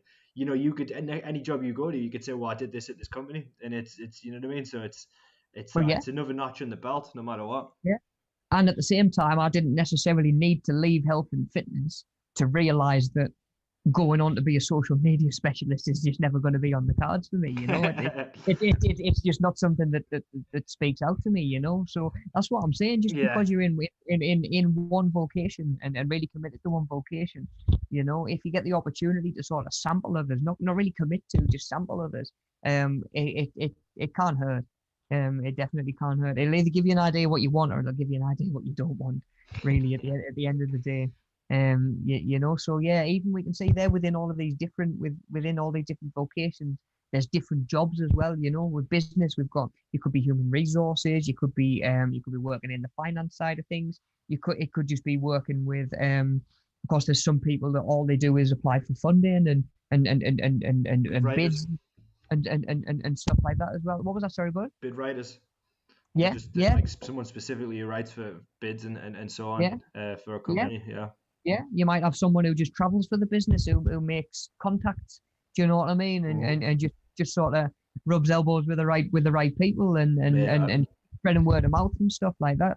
Yeah, that's if you get a job like that, that's a hell of a job, that one. You go and get paid to go to different countries and like, you know what I mean? It's like stay in like really nice hotels or whatever. It's like how many businesses and how many companies have like ambassadors and stuff like that that'll just go and sort of spread the words, generate a little bit of hype, generate some interest, and make those first connections. Because obviously in business, connections is a big part of the game, isn't it? Who you're connected to, or what resources you're going to have available certainly can make or break a business. So there's different jobs within different businesses. That maybe even require different qualifications as well. Childcare, we can have nursery teacher. We can have someone who's actually working in hospitals with kids, you know, like actual childcare nurses and stuff like that. You might just be babysitting. It could be like a Yeah. like a creche or something like that. Again, different qualifications and Yeah. different skills required as well. I imagine that you need a totally different personal skill set to be a babysitter or like someone working in like a daycare or something like that than you need to be a nurse. Yeah. You Of know, course. Yeah. whereas Definitely. sometimes those you're going to need some of the same qualities, you know, patience, and maybe it's like a softer tone, maybe it's the ability to be firm when you need to be. Yeah. But then of course there's going to be other skills that don't necessarily transfer. You know, nurses potentially have a little bit more authority. It's a case of what they say goes. At a daycare, you might be getting the old, "You're not my mom, you're not my dad, you're not the boss of me," and you know, it's a totally different dynamic altogether. So it requires different personnel, really, doesn't it? Yeah. Of course. So social care is the same, you know. Care workers, occupational therapists. It could just be even sort of life coaching, stuff like that, you know. Giving people a little bit of guidance. Um, in retail, you know, you can retail manager, store manager, personal shopper. It could just be customer service on a help desk, something like that. We actually, in Argos, I don't even know if it's still the same now. To be honest, it feels that long since I've left. But um, we actually had like a jewelry section, where whoever was on jewelry, they've got the key for the cupboard. They can get in. Nobody else really should be able to get into. So that in itself is different training altogether. You know, Yeah. you're handling really expensive goods. There's insurance that's involved. There's protocols that's involved. You know, forgetting to lock a door behind you could lose thousands of pounds worth of stock potentially, rather than you know you've misplaced an item on the shelf. You know, so again, even just within the same store, we had of course you've got we had just off the top of my head, we had people on the till, which requires its own training. We had people getting the items and handing them out. We had people stocking the shelves, people Yeah. bringing the stock in from outside in the vans. Like I say, the jewelry counter, management, team leaders. There's all these different roles and these different jobs that you can do. So again, you might think, okay, retail and customer service speaks to me, but this particular role that I'm in right now isn't for me. Like I used to love being on the front where I could just help people and stuff like that on the shop floor, having a big crack with people, point them in the right direction. Hated the tills. Absolutely hated being on the tills. Yeah. I Yeah, worked very oh man. briefly in Tesco for like I think it was a Tesco, yeah, for like a very short while, and yeah, anything that's doing anything like that, I'm not a fan. And that's just it, you know.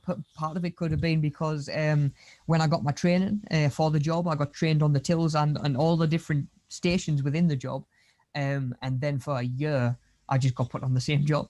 So when like I went in one day and the rota said Rob's on the tills, I was like, oh, I've kind of forgotten everything that they taught me. This isn't going to go down very well at all. But again, it just comes back to repetition, doesn't it? Yeah, Like you say, exactly, mate. like if I was to teach you how to do a deadlift properly, like today, and then asked you in a year time to demonstrate it, I'd be amazed if you remembered very much at all. Yeah. You know, especially if you haven't deadlifted yourself in the meantime.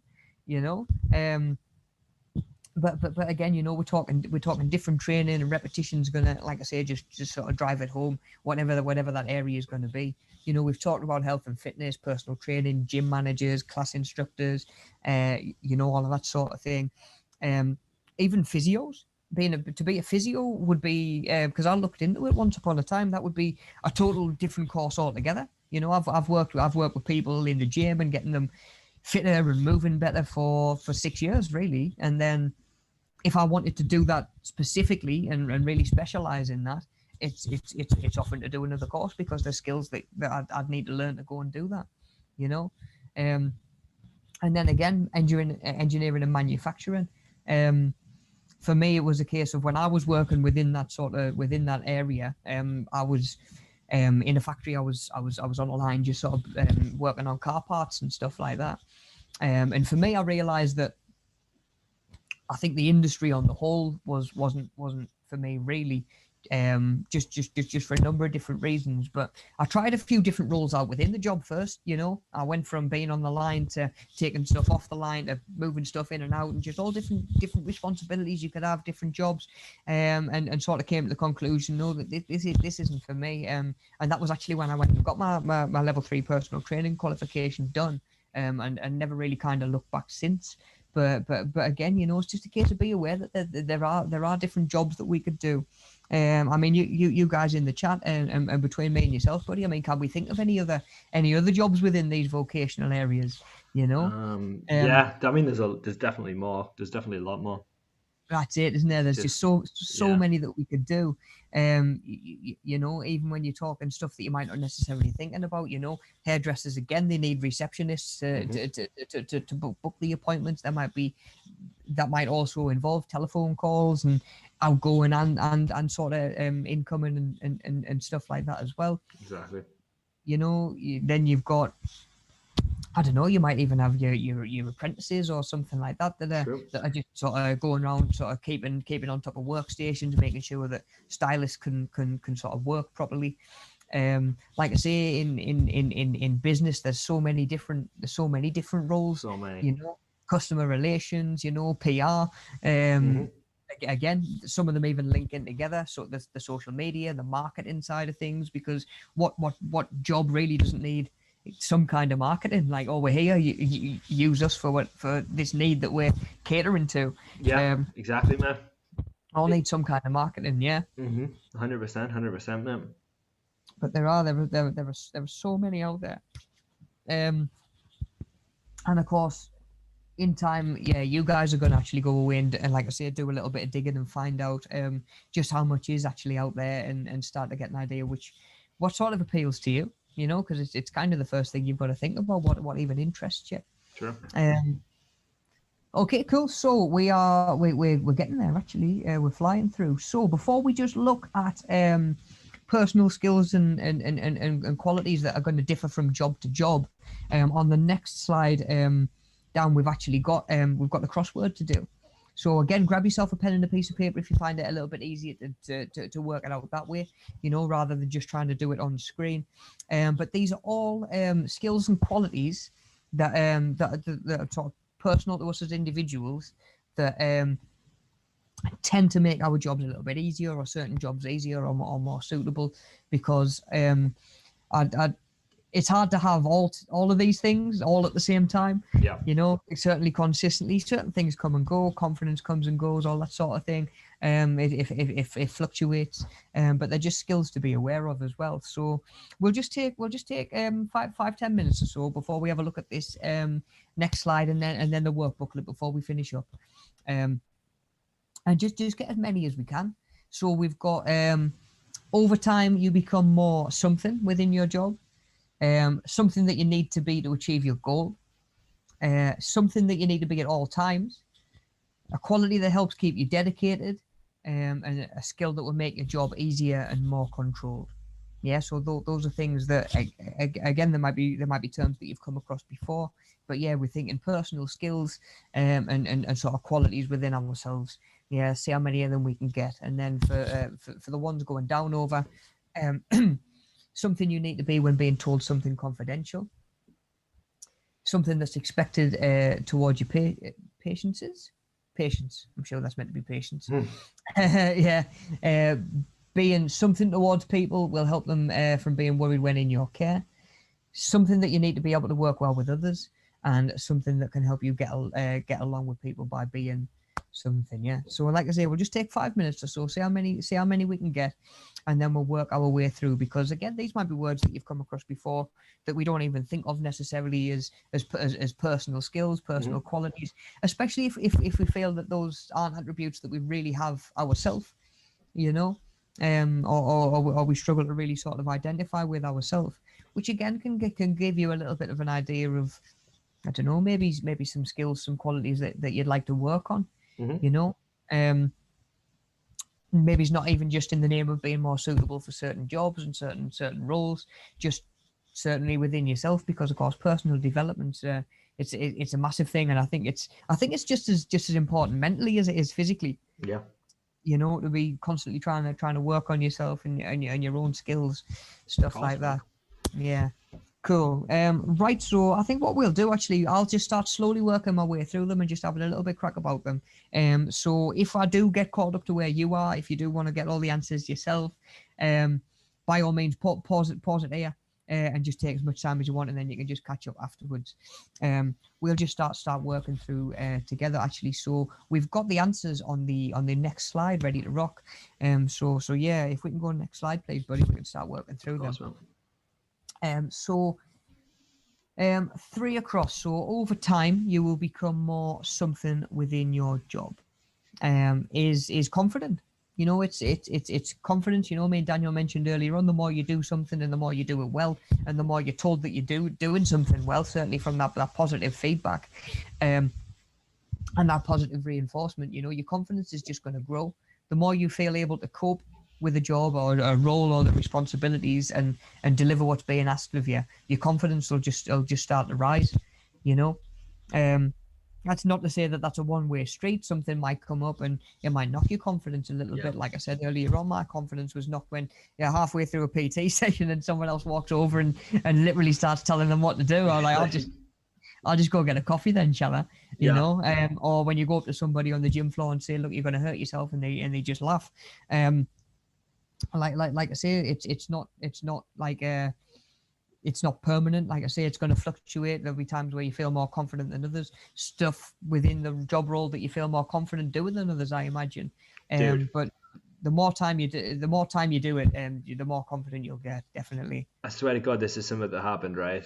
You know what it is, mate? It's because like gyms are great and stuff, but you get like certain people who lift, like most of them are normal, but you do get like, as you say, an ego lift, is you get people like that who just, I think they fit all the bro science stuff.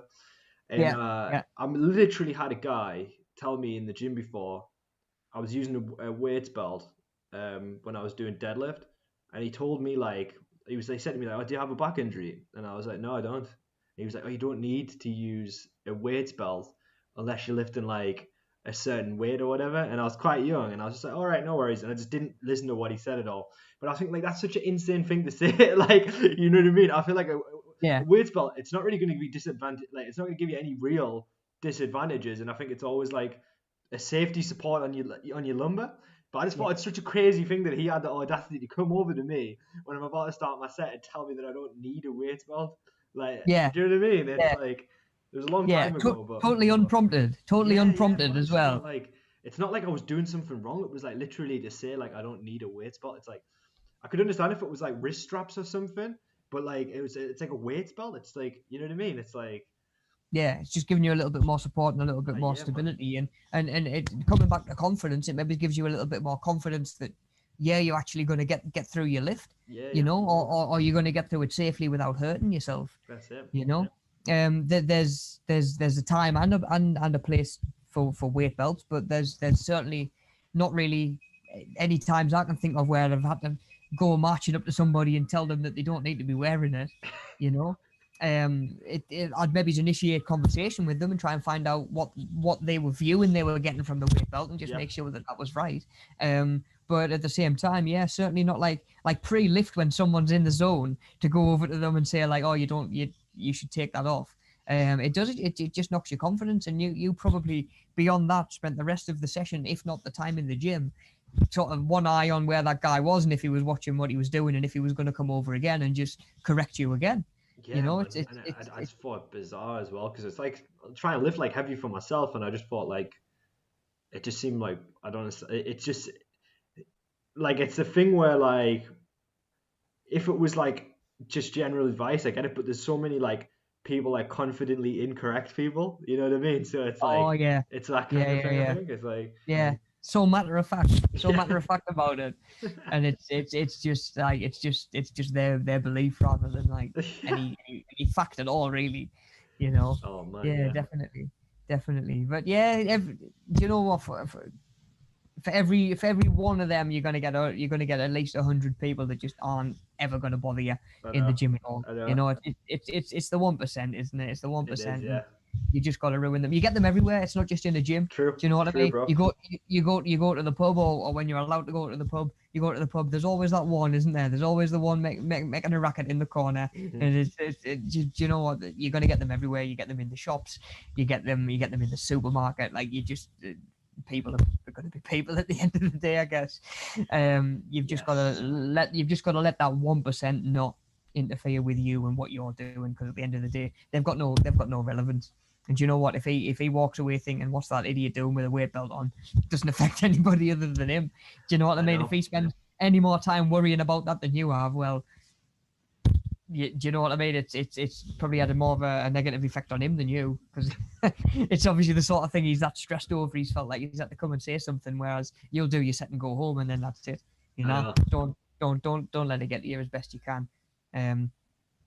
Yeah, definitely. But confidence goes a long way, and confidence breeds confidence, I think, which is why it's important to try and acknowledge stuff that maybe does knock you a little bit, and just acknowledge that, okay, like, no, like, it's not all like this. It's not everything's like this. And you can actually start to rebuild confidence from there.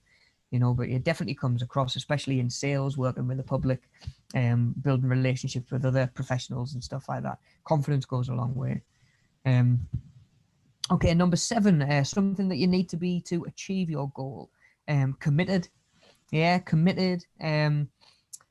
Making sure that you're doing what needs doing sort of consistently, sticking to plans that you've got, sticking to schedules that you've got. You need to be really sort of focusing on where it is that you want to be. Funny that's come up this week, actually. It was something that we talked about in the drop-ins on Monday morning. The idea that we keep pausing our progress when something gets in the way, you know, and it's like, oh, I've gone off the wagon with my diet this week. I'll pick up again next week.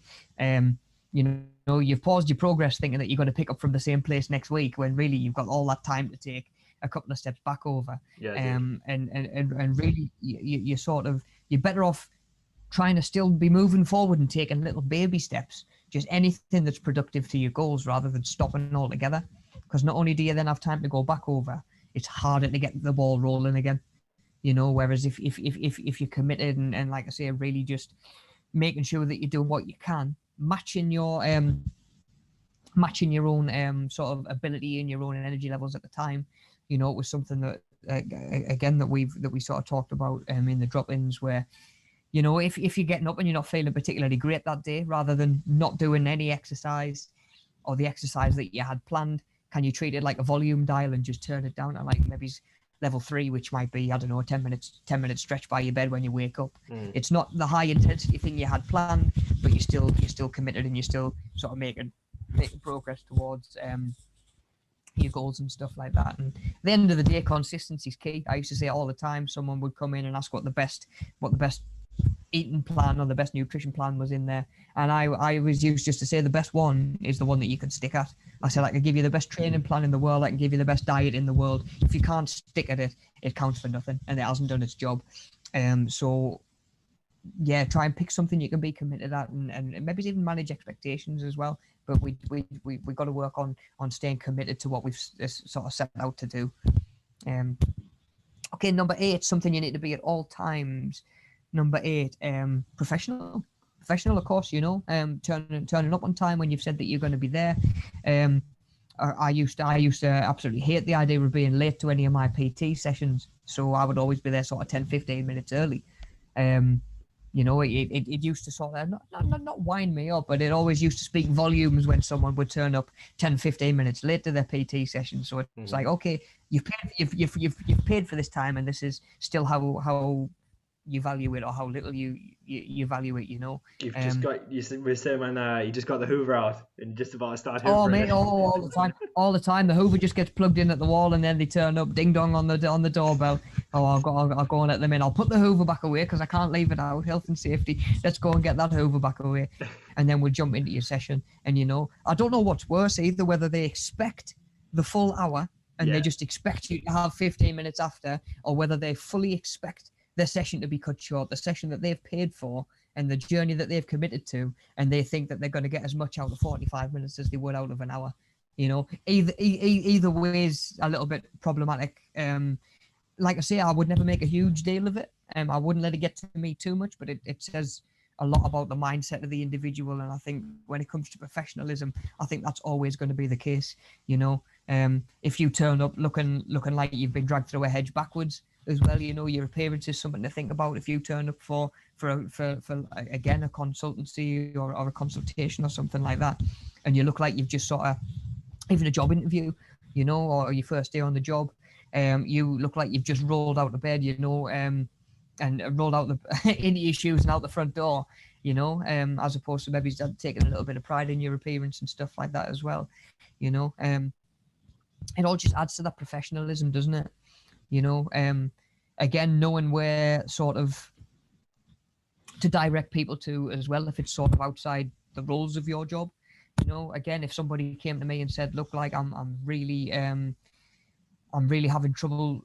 I've got to rehab my I've got to rehab this knee injury that I've had, or something like that." You know, as much as I feel like I've got an understanding, it's kind of on me to go away and contact whoever's done the surgery, whoever the doctor is or whatever, and find out a little bit more information, and just making sure I'm doing what I should be doing, and that he wouldn't be better off with a physio. You know, like in that sort of situation. Mate, like when I was doing casting, like for a short film we were doing, like guy rocks up, he's got a shirt on, but he's got a front pocket, he's got a toothbrush in it, and I'm thinking like, you know what I mean? Like, what's that about? Like you can toothbrush like audition, it looks so weird, and then like it's like another guy comes up, massive long corridor to where we were sat. He's at the other side of the room in a huge hall, and as soon as he opens the door, you can smell aftershave from the other side, okay. and then he Yeah, gets stronger yeah, until he gets there, and it's like being hit by like a chemical weapon, and like you know yeah. what I mean, and it's like that's the other end of the spectrum. Like there's such thing as too much aftershave, you know what I mean, and like you try not to think about those things because you want to judge him off his performance. You know, you don't want to judge off Oh, of any course, other yeah, factors, but it's inevitable because you're thinking about it. So it's yeah, like yeah. He might be just as suitable for the role or for the part that you're casting for as somebody else, but it'll be those individual qualities and them individual attributes that separates one from the other, won't it? You know, if you've got to make a decision between somebody like that and somebody who's got the same skills, but you know, maybe he doesn't have all of that going on as well, that's the easier choice to make, isn't it? You know, it kind of makes your decision for you. Like you say, as much as you do want to judge someone from their skills, of course, professionalism isn't entirely to do with appearance as well. It might be, do you know what I mean? If you're just finishing up your casting and you're closing up for the day, the camera's away, you're already reflecting on everybody that you've seen. All of a sudden, somebody else rocks up who might be really suitable for the part, but you know they've turned up an hour late. You know, they're again, maybe it's like they've just woken up or whatever, or you know, and that is going to impact your the way that you view it, isn't it? You know, and how likely you are to, or it's going to impact your decision. Definitely, I would say. exactly, mate. And Yeah.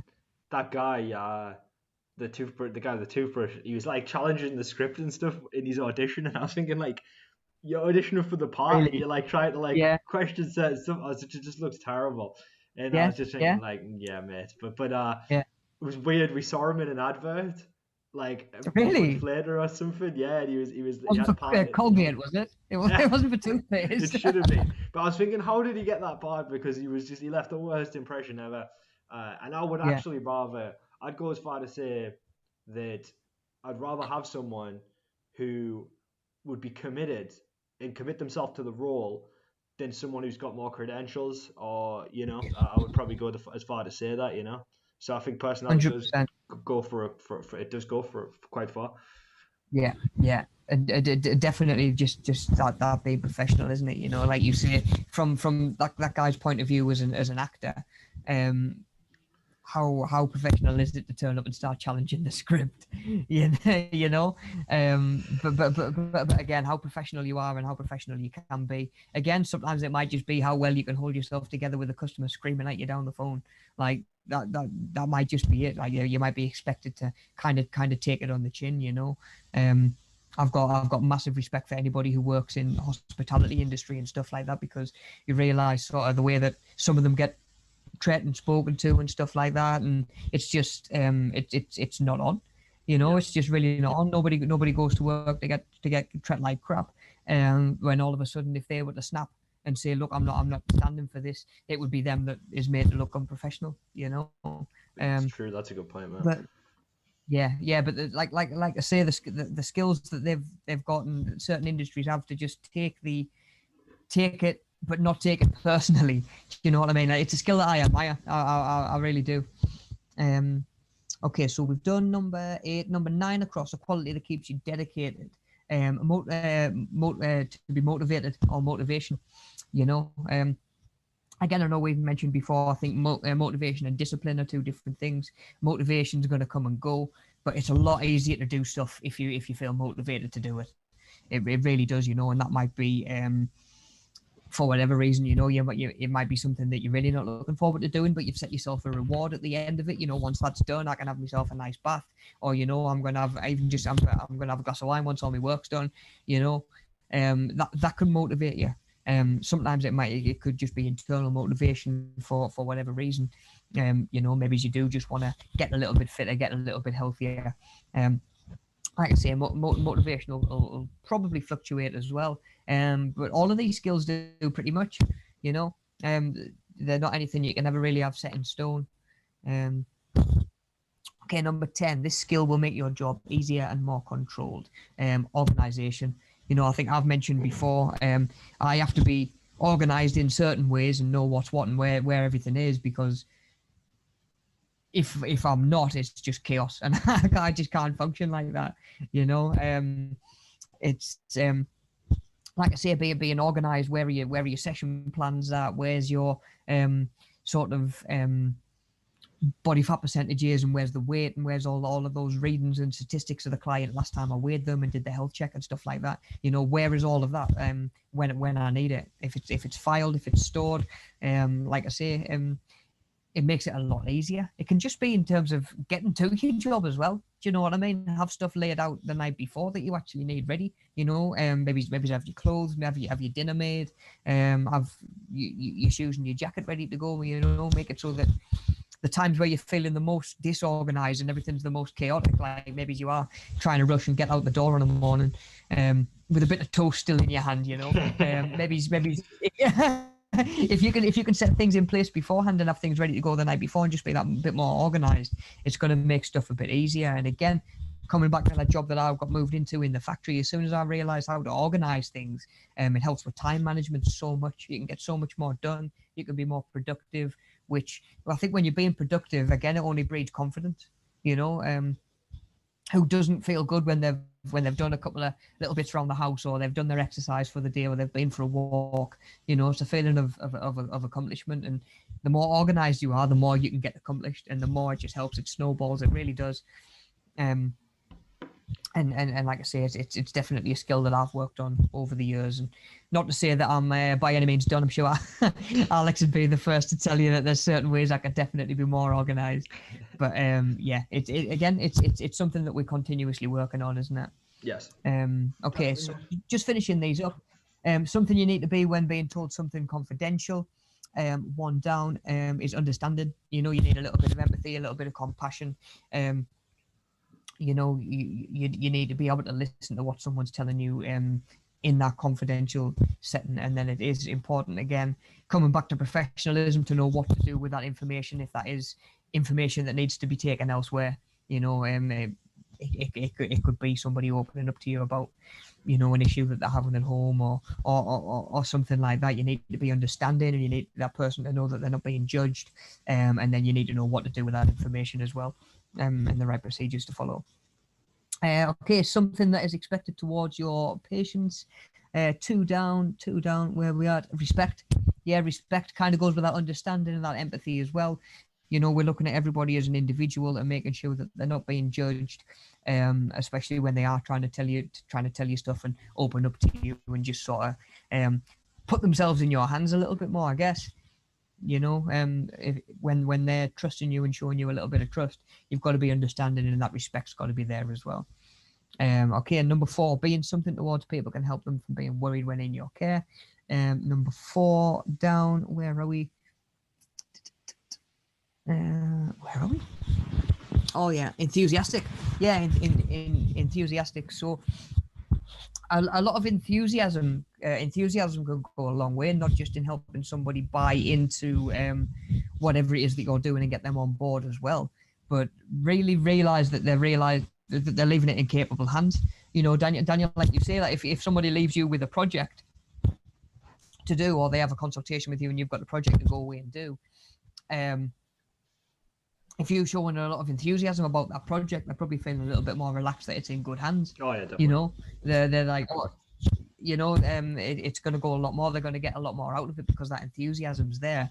And then, of course, hopefully, when it comes to sales and stuff like that, and trying to get other people to buy into your idea, pitching and pitch writing and stuff like that, enthusiasm goes a long way as well. 100%, man. Yeah.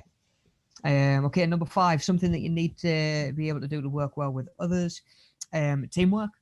You know, there are a lot of job roles out there that require you to work by yourself. There are equally as many jobs that require you to work really well as a team, either on the same thing or just as part of even just a production line. Do you know what I mean? That's teamwork. I had just one job to do, but the person before me had their job to do, and the person had their job to do before them. And of course, if the job before yours isn't done, you can't do your own. You know, so teamwork goes a long way, even just in terms of even just in terms of working on the respect and the understanding side of things. Exactly. And then the last one, number 6, it'll help you get along with people by being polite. You know, it's one that I always say, manners cost nothing and they go a long way. You know, your pleases and your thank yous. Again, it comes down to respect. It comes down to working with other people. It comes down to, like I say, showing a little bit of understanding. So some of these qualities actually do sort of link in with each other. They don't necessarily go hand in hand. But yeah, of course, I'd say that they're all skills that we should all always be trying to work on. You know, it's never job done when it comes to these skills and qualities. Okay, so that's the crossword done. Just before we finish up, and we're just gonna have a little 5-minute look at the work booklet that we do. But just to sort of finish up what we've been sort of trying to hit the nail on the head with today, looking at different skills and personal qualities that are needed. Just on that last slide that we've got examples of two different jobs and 2 different vocations, and we can see why different attributes and different skills are required. You know, so we can see that to be a personal trainer, you know, you're talking maybe a little bit of you know, emotional intelligence and a little bit of empathy. You've got to be able to read people and work on them in that one-on-one level. Communication skills, can you get across what's expected of them? You know, the exercise, or maybe it's the training plan that you're trying to explain to them. Can you explain it to them in a way that makes sense? Like, there was a lad who I went through my course with, actually, who was really on the ball with his fitness. He'd done like his sports science degree at uni and stuff like that, and he was doing his level 3 personal training course. He started in the same gym as me at the same time, and within 2 weeks he'd wrapped it in, just because he had the knowledge, he just couldn't translate it, and he couldn't relate to people in a way that was sort of approachable and understandable. Yeah. You know. So again, he was really good. He had all the information in the world. He would give me information about clients that I was working with. He would give me ideas, you know.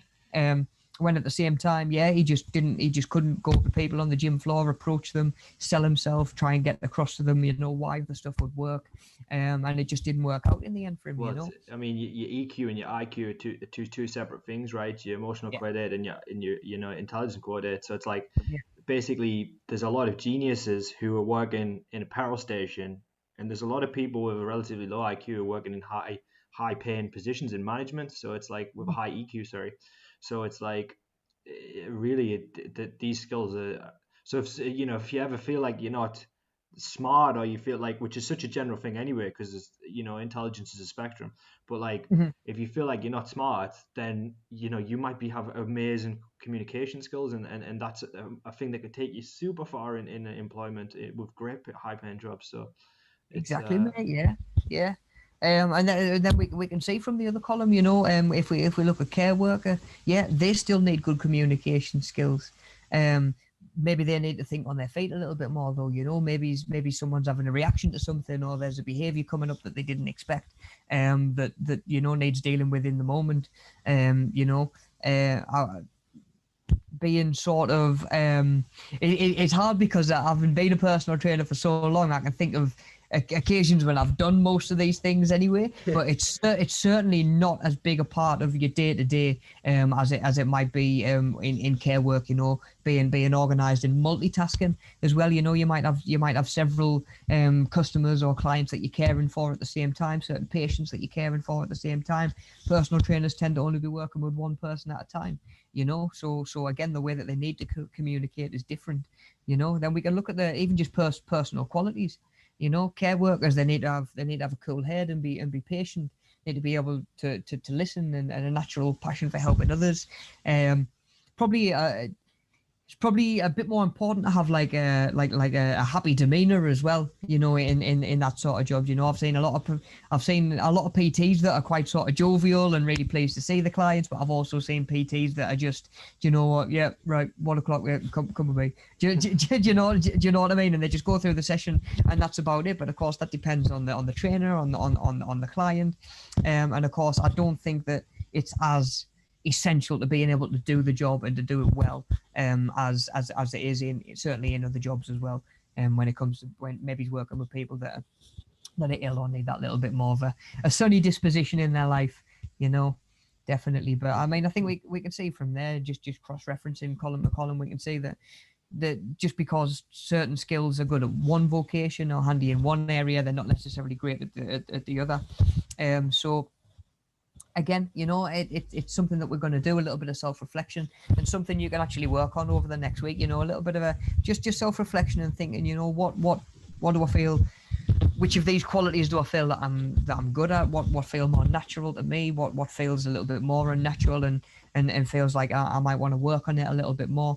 But of course, like I say, self-reflection is the first step in progress. Because if we don't know what we're good at and what we're bad at, how do we know what direction we want to move? Mm-hmm. Really. Okay, cool. So that'll about wrap us up for today. I know that's a lot of information. I know we've kind of really broken down every unit that's coming up, and we're going to get time to spend more sort of dedicated time on each of these units as we go through and as we fill in those workbooks as we go. If we can just roll on to the next slide ever so quickly, please, buddy.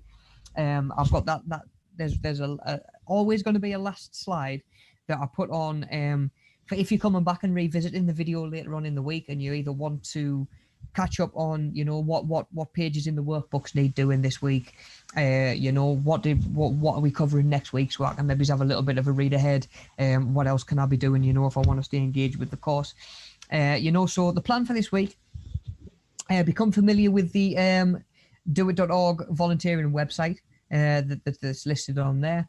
We're going to do pages 2, 3 and 4 of your participating in vocational tasters workbook, which we're going to look at in a second. And then, yeah, I mentioned it in the email this morning as I sent out the links, but each video is going to have a survey attached to it. And if you could just take 30 seconds to fill that in, it's hugely appreciated.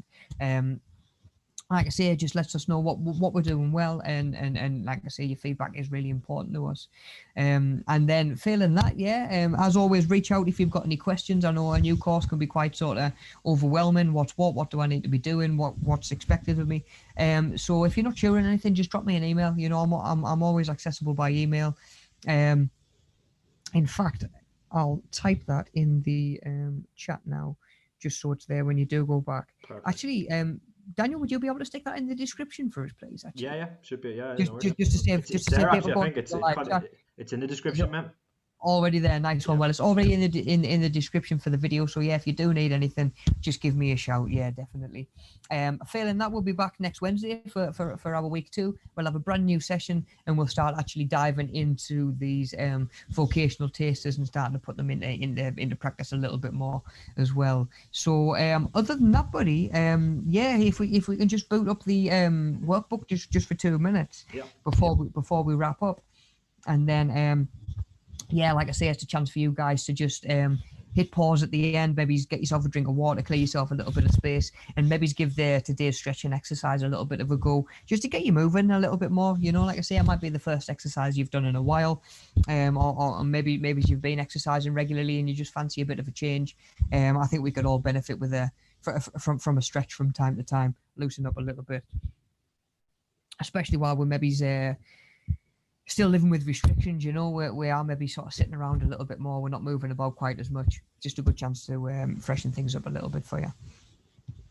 Okay, so this workbook that we're going to be looking at ever so quickly, we are going to be doing pages 2, 3, and 4, which is really just the first two activities. So we're going to be looking at different job roles in different vocational areas. Yeah, so just like we've said today, vocational area might be hairdressing. Job roles can be colour technician and hairstylist. So there's your two. Yeah, you've got one there already. Like I say, by all means, when you're filling in these workbooks, you can go back and access the session again. It's not a test. It's not an exam. It's definitely not a memory test. If going back helps you just sort of refresh things in my mind, I'd much rather you did that, you know. So yeah, we're going to do those three. So 3 different vocational areas and 2 jobs within them. And then we're going to be looking at, so the next activity is assess the skills, knowledge, and personal qualities to perform one of the jobs from each of these 3 areas. Yeah. So for each area, pick one of the jobs, and then you're going to look into the skills, the knowledge, and the personal qualities that are required to do that job, and you're going to make a note of them there. That carries us over into page 4. And then that is us for this week. Just at the bottom of page 4, we do have a little bit more information on using that volunteering website, the doit.org. So just a little bit of a step-by-step guide if you get on there, and that doesn't really make much sense. Like I say, it's something we'll get a chance to look at together down the line as well. But that'll do it for the I guess what we'll call homework for the week. And like I say, if you guys are struggling, please let me know. Like I say, keep all of the workbooks once those are done, because we've still got more to add, and then you can just send them over when they're done, or at the end of the course when you send them all over. I think that'll about do it from me today, buddy. Unless you can think of anything you want to add yourself. No, that's it, I think, mate. All good. And so we'll just put the break screen on for about 2 minutes, and then we'll come back with the video. Yeah, as always, I'll just stay sort of lurking in the chat if anybody does want to ask any questions or anything like that. But again, yeah, just drop me an email if you'd rather do it that way as well. Cool. Right, guys. Well, thanks for tuning in. I hope we've enjoyed session 1. Like I say, we'll be back next Wednesday, 10 till 12, for a brand new session next week. Cool. Take it easy. Stay safe, everybody. And I'll see you next Wednesday. Cool. See you in a bit, guys.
Hi everyone, welcome back.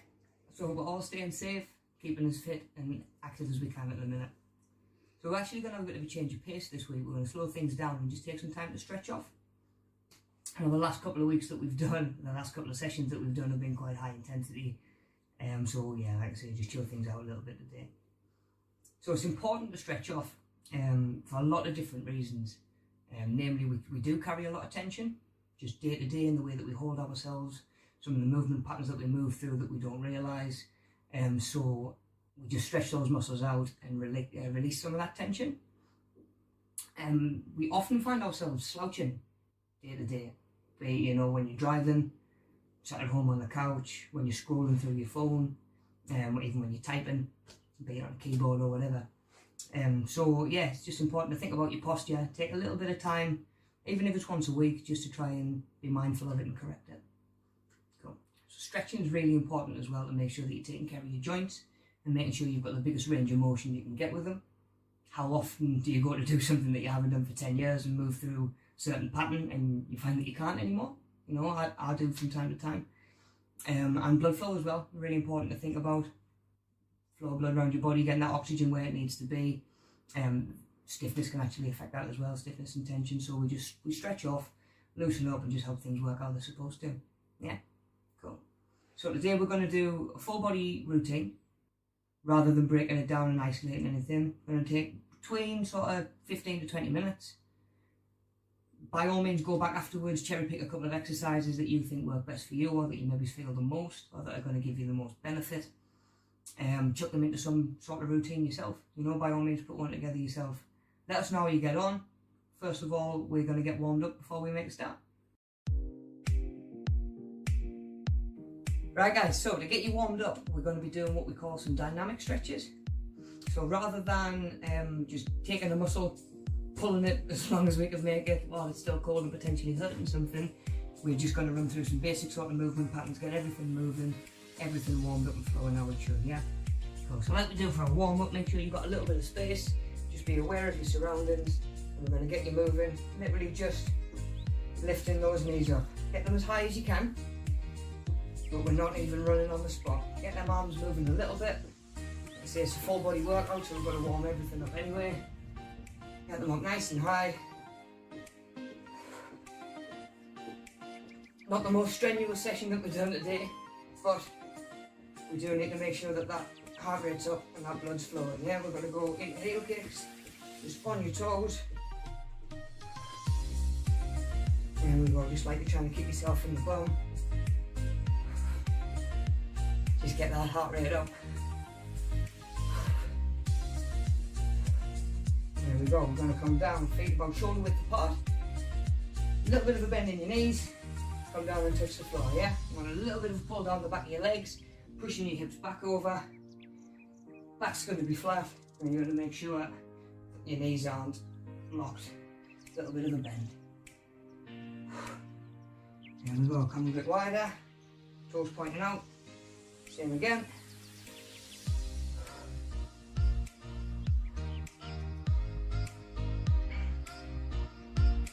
Last one, we're going to come up into some waist twists, side to side, just loosen up that lower back, loosen up your obliques.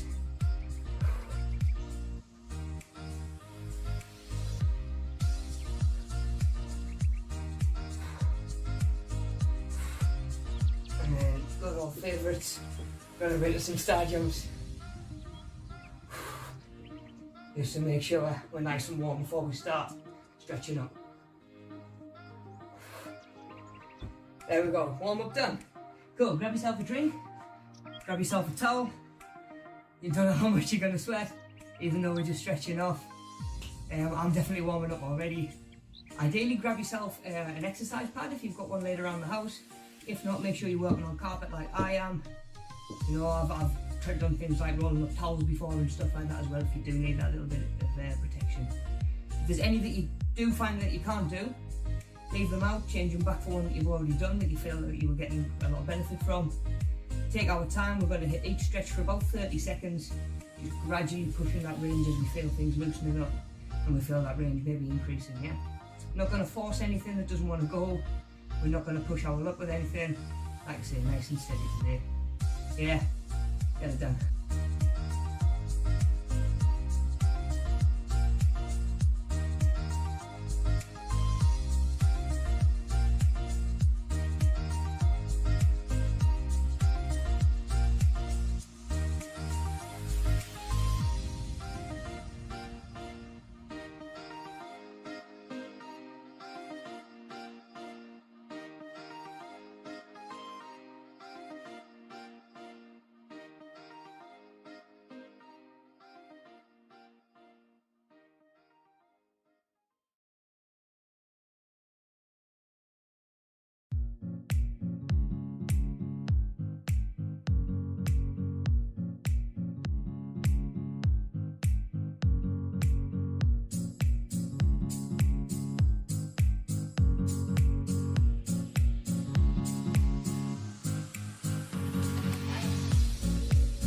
Any that you find, we're going to have plenty of time to swap over in between stretches.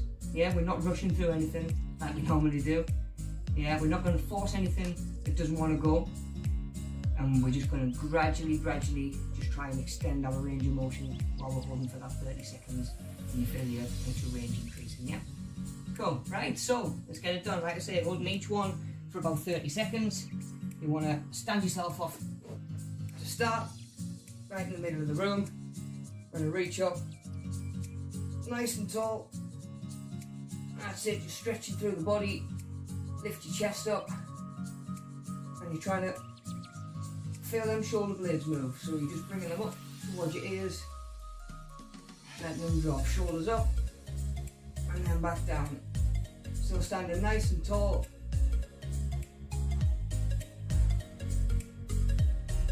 There we go, nice one. First one done. So a nice stretch down the front. Yeah, cool. So next one we're going to go is going to be the hamstring stretch. So we're going to bend your knees, come down and grab your ankles, and we're going to push your hips up, straighten your legs out. There we go, and drag them hips back over. Yeah, so your back's nice and flat. Really activate them hamstrings.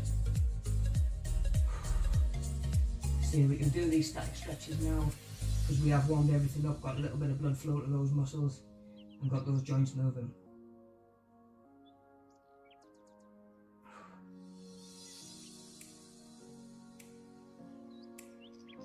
Just feeling that pull. There we go, just nice and steady, come up and out of that one. From there, we're going to do a quad stretch, so down the front of your thigh. So either use a wall, use a door frame, even use a couch if you've got one kicking about. You just need something for your balance. If you need something for your balance, just going to come knees together and hips forward and pulling your heel in towards your bum, yeah? There we go. So keep this knee pulled right back rather than out there. You want that pulled right down the front of your thigh.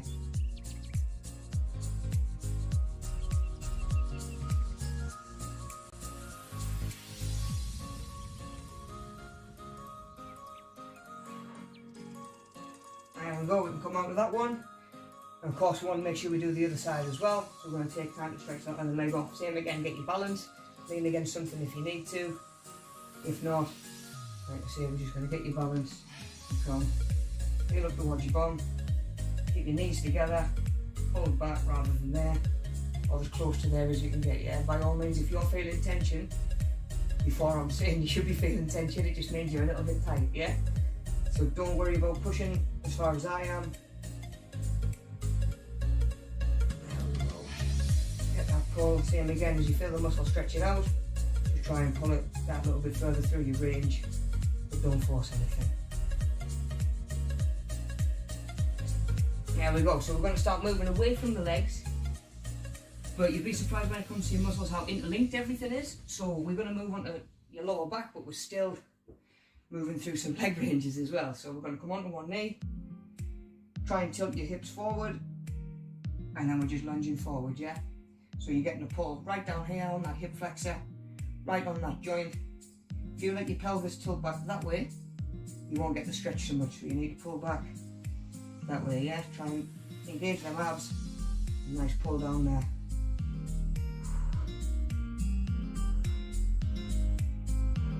Go. As always, think about your breathing. Take your time. And we've got a nice one. So we're going to swap it across, because we're always going to make sure and swap it to the other leg as well. The body works best when it's in balance with itself, and we don't want tension on one side and not the other. And we go. So same again. Hips pulled in, driving forward, and you're getting the pull on that back leg. Should be nice and high. There we go, more up towards the hip joint, if you can see, in there rather than down the front so much.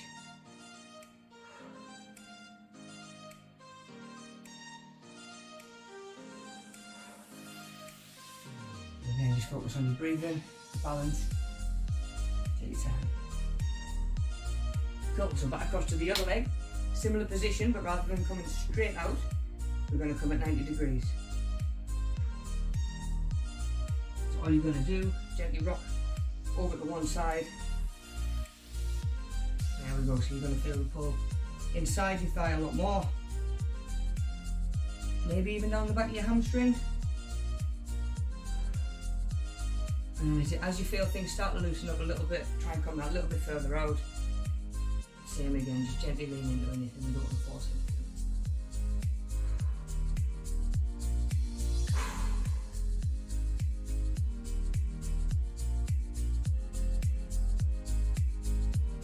There we go, we'll come out of that one. We're going to swap, same again on the other side. So swap your knees over, out about 45 degrees, not straight ahead, not straight out of the side, somewhere in between. Same again, just gently rock your weight over onto this other foot. There we go, so same again, we're going to feel the stretch. And then we can just move that a little bit further as we feel things loosen up.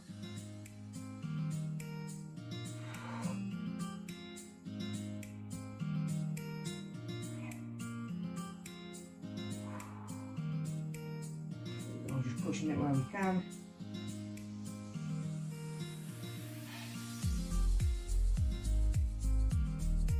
And there we go, so we've got one more to do on either side. So we've done straight ahead, we've done 45. We're going to come out to 90 degrees now, yeah? So you want your heel pretty much in line with your knee. This leg's pointing back over rather than out the side for balance. And same again, keep your body squared on and you're pushing over to one side.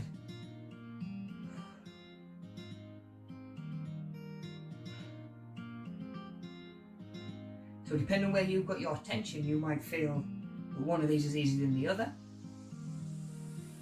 And someone else might feel it completely differently, yeah? It's all depending on how tight we are and where we're tight. Same again, just push it if you can.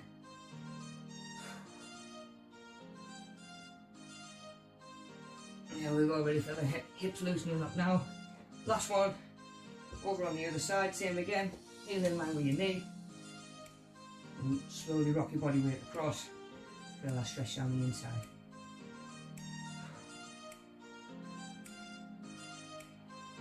There we go, so you want to be thinking about your posture all the time, keep your chest up if you can. And just deep breaths.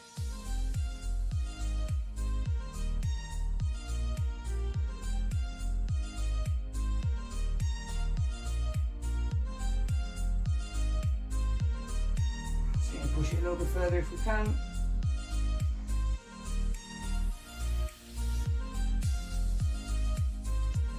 There we go, well done. So finally off your knees, you can sit yourself on your bum. One leg forward, 90 degrees, the other leg back, 90 degrees as well, yeah? From there, back's nice and flat, you're just going to bring your chest down towards your knee. Same again, don't force anything, just as low as you can get.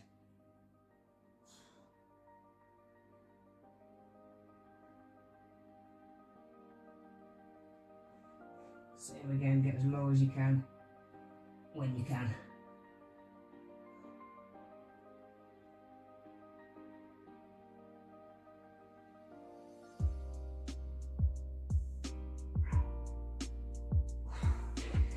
There we go, we're going to swap it across.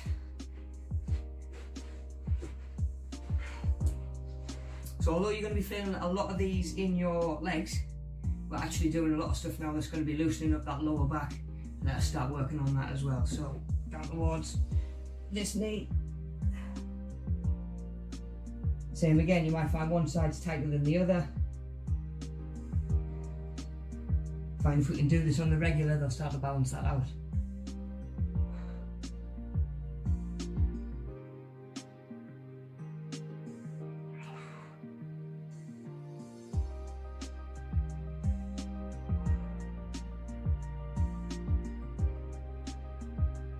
There we go, so we're going to take that stretch that you're probably feeling in your glute or the side of your bum and just emphasise that a little bit more so it comes up into your lower back as well. So you're going to lay yourself down, knee's going to come in, this shoulder's going to stay down and you're going to rock across.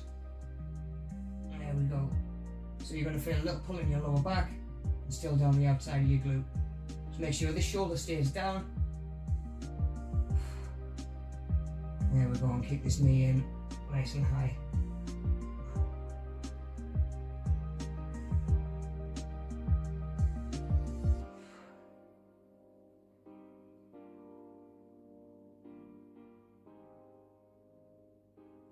There we go, feel that just increasing its range over time. Same again, quick little breather, we're going to swap across, do the other side as well. So we'll lay it down. So remember this time, it's your other shoulder that wants to stay down here. You're going to come in, knee up, over and across. Same again, pull there, right down your back, outside of your glute as well.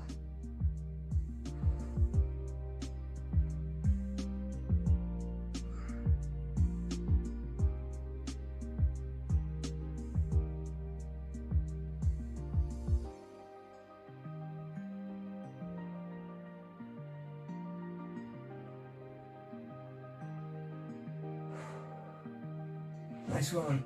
Little breath, set yourself up, and we're going to come back to that kneeling position.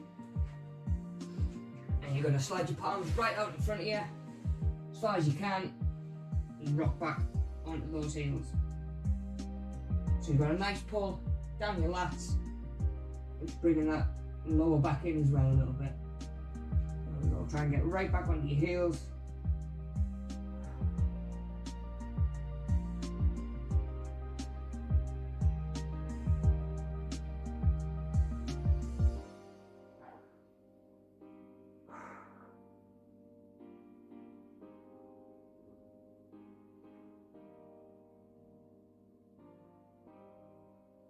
There we go, coming out onto all fours. And this next one we're just going to alternate between arching your back down over and pulling it up towards the ceiling. Just getting a little bit of flexion on that spine as well, yeah? So you're dipping your back and arching your back. Just getting it all moving.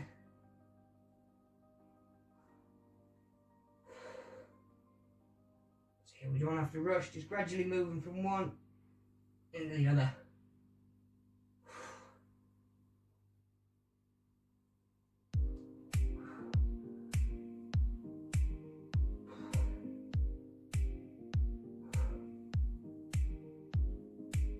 Nice one. So from there, we're going to work up your back a little bit, start bringing in the back of your shoulders, as well as some of those higher back muscles. So staying in that kneeling position, and try and get your arm through and underneath, and all you're going to do is just twist and get as much of this arm flat to the floor as you can, yeah? So if you come through, and it's the back of your palm, that's fine. Excellent, just get that stretch, gradually working your way down as low as you can, opening up that shoulder joint on this side, getting a little bit of a twist on your back.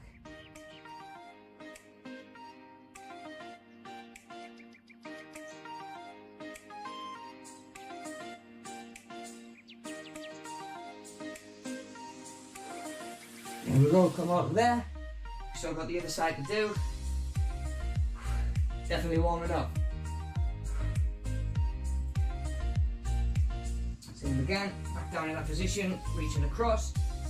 Get round as far as you can.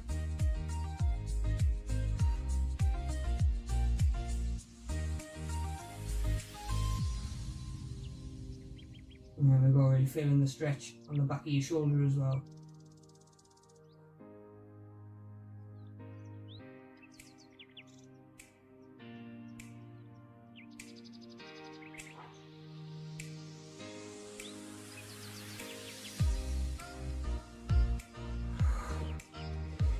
There we go, nearly done. Nearly done, we've got a couple to go. So you're going to come back to that standing position. Standing up nice and tall again. I'm going to grab one wrist with the other and just lean over to one side. That's it, we're just going to stay on the same side. Just moving across nice and slow. So we're not bouncing on the stretch, just moving it through the range that we can get.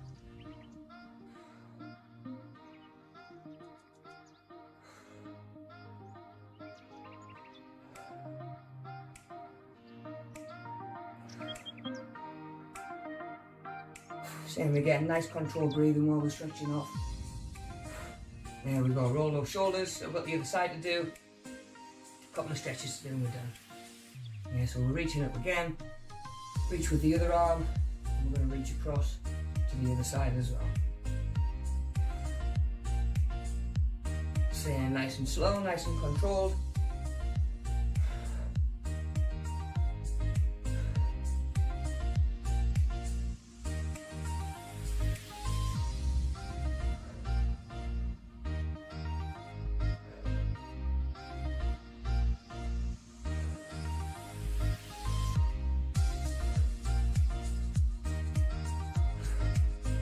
one. There we go. So we're just going to stay on upper body from now on, standing the rest of the way, yeah. No more kneeling, we don't have to get back down on the floor. So we're going to do this one, reach across the body and pull behind the elbow. There we go, open up that shoulder joint. There we go, looking across the opposite shoulder. So we're getting a nice neck stretch in there as well.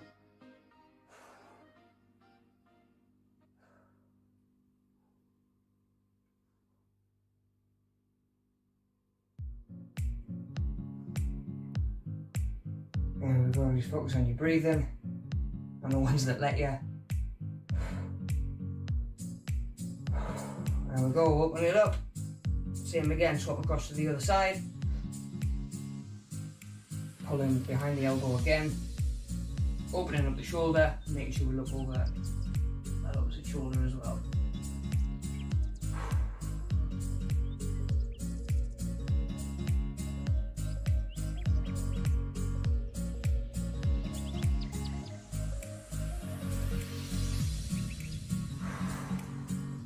So just big deep breaths now. Just loosening up this upper body to finish up with. Last 10 seconds. Really get that stretch. A little bit more if you can.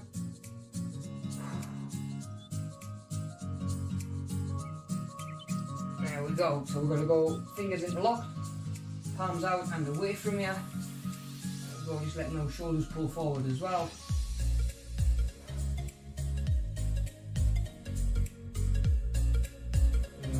Just moving in and out. Get that stretch.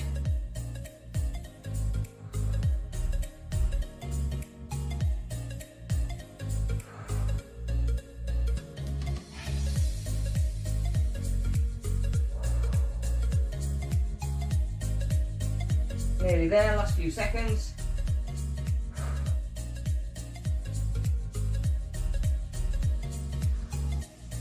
And there we go, now last one, we're just going to do some arm circles. Just get those shoulder joints moving a little bit more as well. Just watch out for the ceiling lights. There we go, last one. Just get all that blood flowing around the body. There we go, nearly there.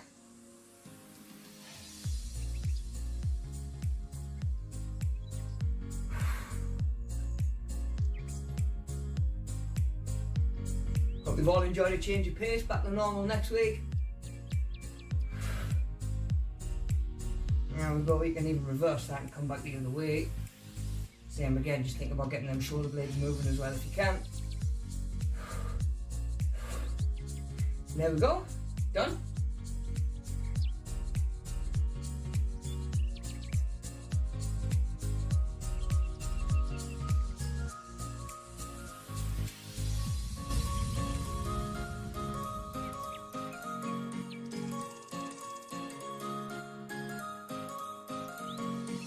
So there we go guys, a full body stretch routine that you can do, even if it's once a week, in less than 20 minutes. I prefer to start my day off with some stretches, you know, wake myself up a little bit, take a little bit of time. It's personal preference, it's entirely up to you. Try different times of the day. Some people prefer it sort of later on in the evening, wind down before bed, but it is important that we're doing it. And we actually hear stories, and I've worked with clients who, they have a pain in one area, be it lower back, and when we actually break it down and take time to assess it, the problem's actually coming from elsewhere. Be it a tight hamstring that's pulling the pelvis into a position that it doesn't like, be it a calf injury and the way that you're walking to accommodate that. So there's a lot of stuff that we can sort of break down if we just take a little bit of time to listen to your body, where it's tight, what's working, how it should, what isn't, and then we can take it from there, you know, just take a little bit of time. Well done everybody who has been doing these. Actually, Anthony, I know you've been smashing them the last couple of weeks. Keep them selfies coming in because we do want to see them. Charlotte, Gary, give a couple of these stretches a try. See how you get on. Like I say, get in touch with me on Mel if you have any trouble with any of that, yeah. Speaking of Mel, I hope you're all keeping up with the home cooking channel and the recipes that she's putting out there. Check it out if you're not. And of course, as always, stay safe, look after yourselves, and I'll see you next week.